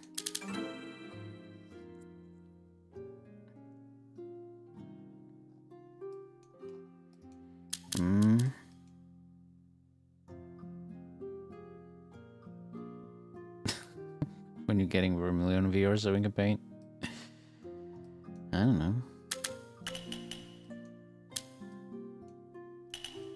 I've used 200% of my paint skills to create a masterpiece.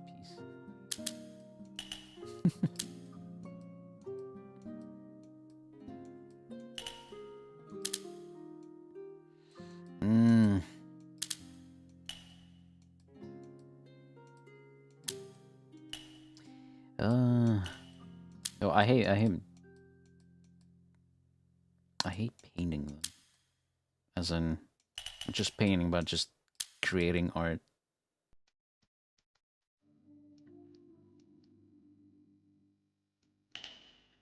I sometimes mention it.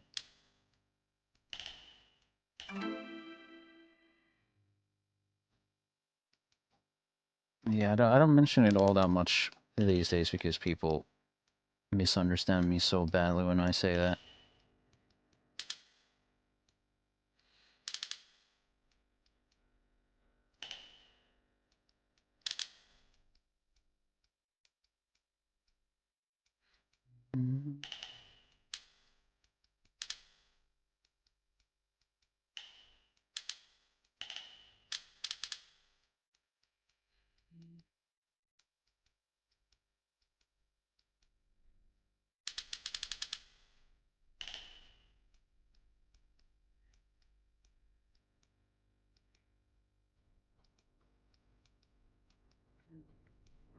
Oh, wait.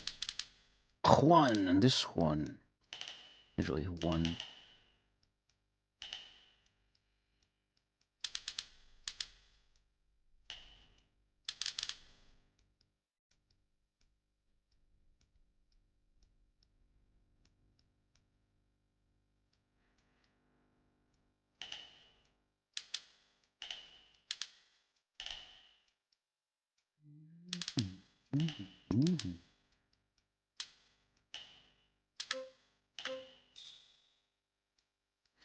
Not yet.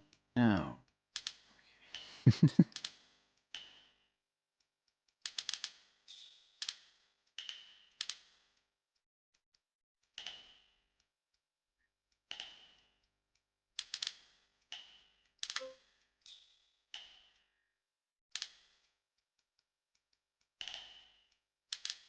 Oh, this game is good.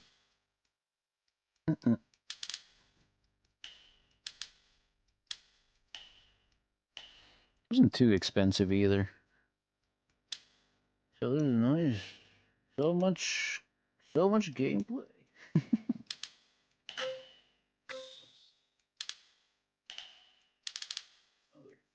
Another happy accident, except I wasn't very happy I had to do happy little accidents.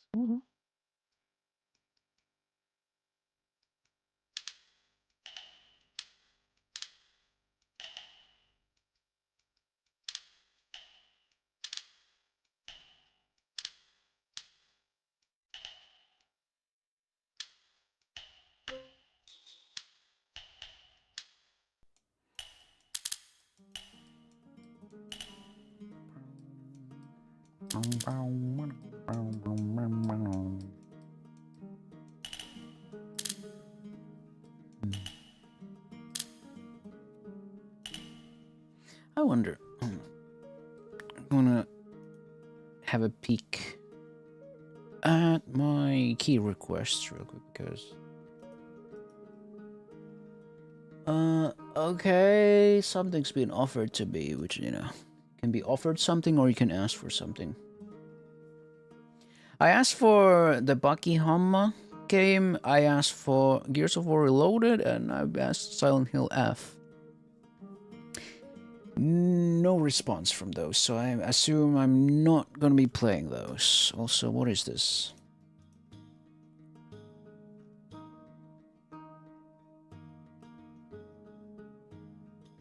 Oh, psychological horror game.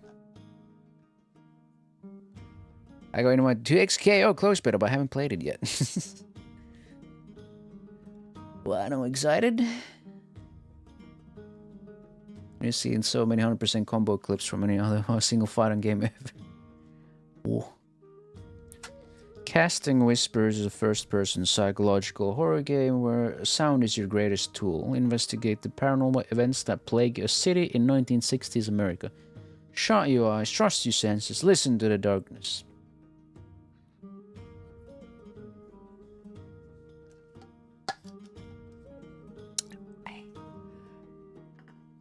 It ain't even October yet. That does sound something I would play, though. I do like me some horror.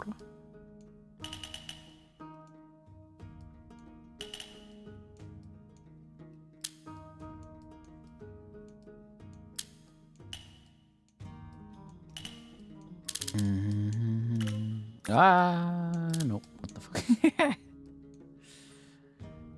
Not in that manner.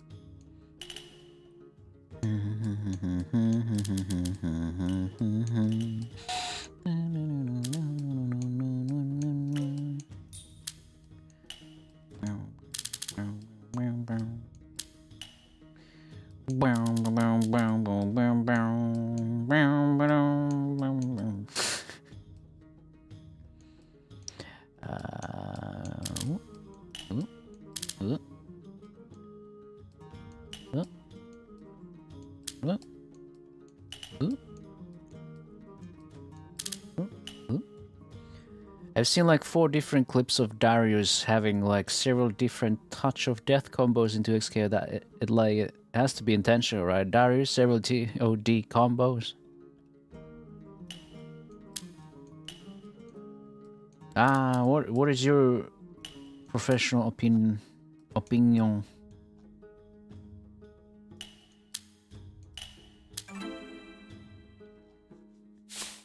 Your Honor, League of Legends. It's a League of Legends fighting game. They both crap through the same hole. They are inseparable comrades. Alright, okay. Alright, damn, alright. That's a proverb, I guess. Death. Your Honor, League of Legends. Fuck it, how this. God. Those are the best type of comics. Like, just take the original, just strip it out of its, like, original meaning. Somehow it's just even funnier. So when they watch TOD combo, they are so common in 2XK that I can't imagine that going over. Like, so many characters can just get one good launcher and then you win the game with just that if you just know the combo.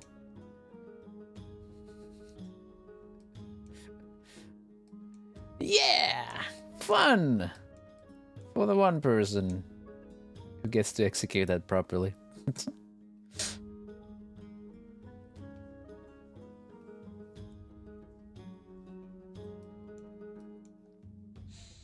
Oh, yeah. That sounds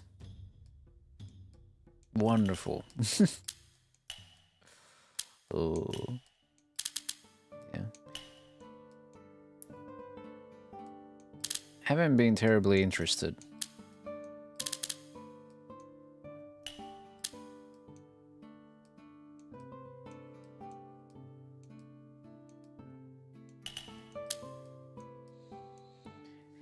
What shouldn't come as a shock? Fighting games?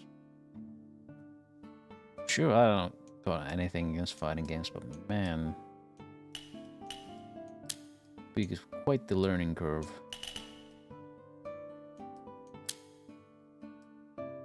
And then we got something like 2XK, I'm like, ugh.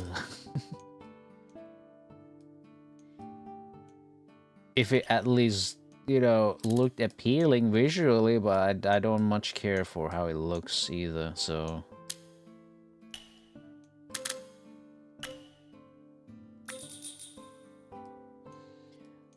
Screw that up.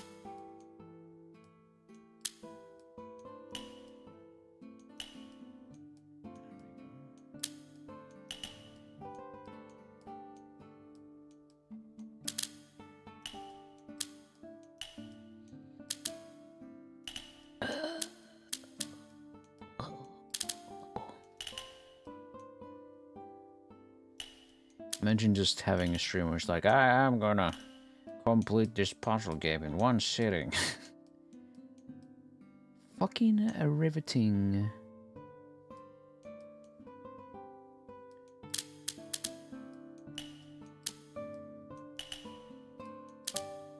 Tune in next time.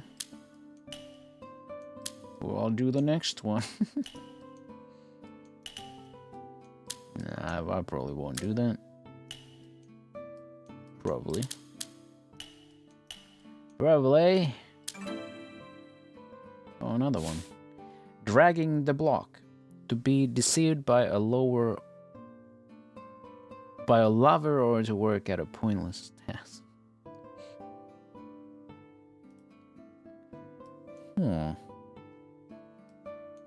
Is there like a small area I can do? There's a couple here. Small ones. From the hit YouTube channel Cold Ones comes their new project. Small Ones. Where they just look at tiny beer bottles or something. I don't fucking know.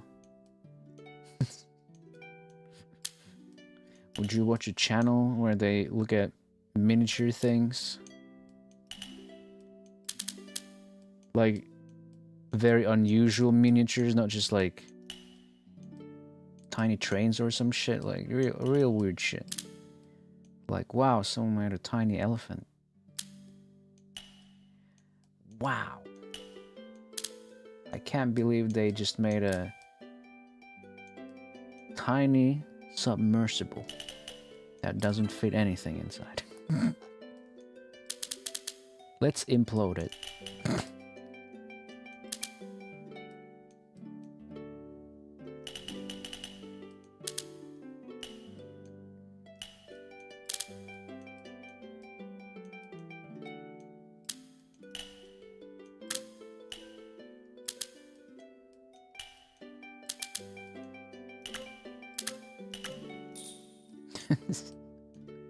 Sometimes my brain just doesn't. It just don't. Okay?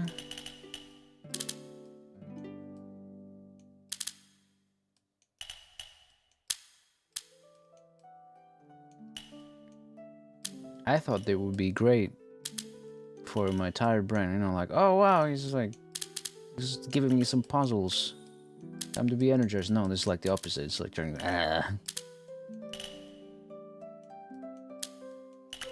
little zombie doing this.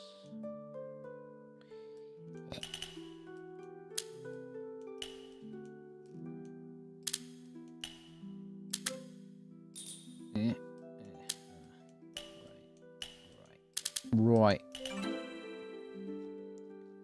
Wow, that looks like a shoe or something.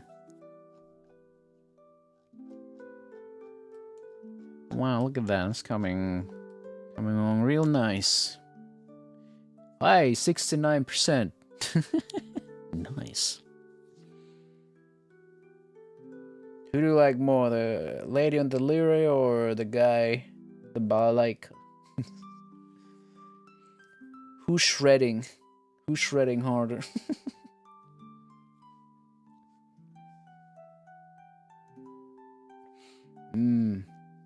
Oh man, yeah, that's about it for this week. Some nice times. I wish Chronos would have run a little better, and wish my stomach wasn't running as good. Green hair. I think it's a hat. It might be the hat.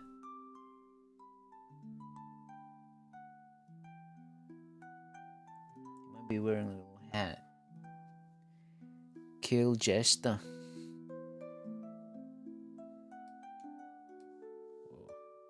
I didn't know I could just... Whoa! Off bounds! Wow! Speed run. I guess you're not supposed to zoom out that much. Or some shit.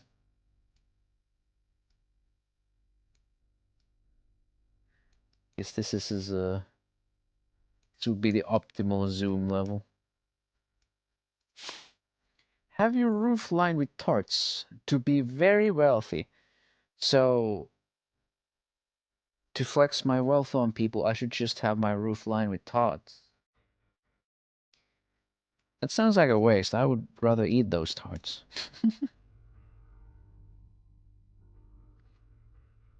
Yeah. What shall we do next Wednesday? I think if I are an extra code, I could play a little synth-led boomer shooter. No promises though, but I'll do it. And do more Metal Gear Solid Delta on Friday. There's something else I could have been playing. 4 hours of this. I think I'll figure it out. But I'll do my best to bring you cozy entertainment regardless. But anyway, that's enough for this week and this stream. I hope you guys have a wonderful rest of the day and a wonderful rest of the weekend. And I'll catch you guys again next Wednesday. Thank you for watching. Bye bye.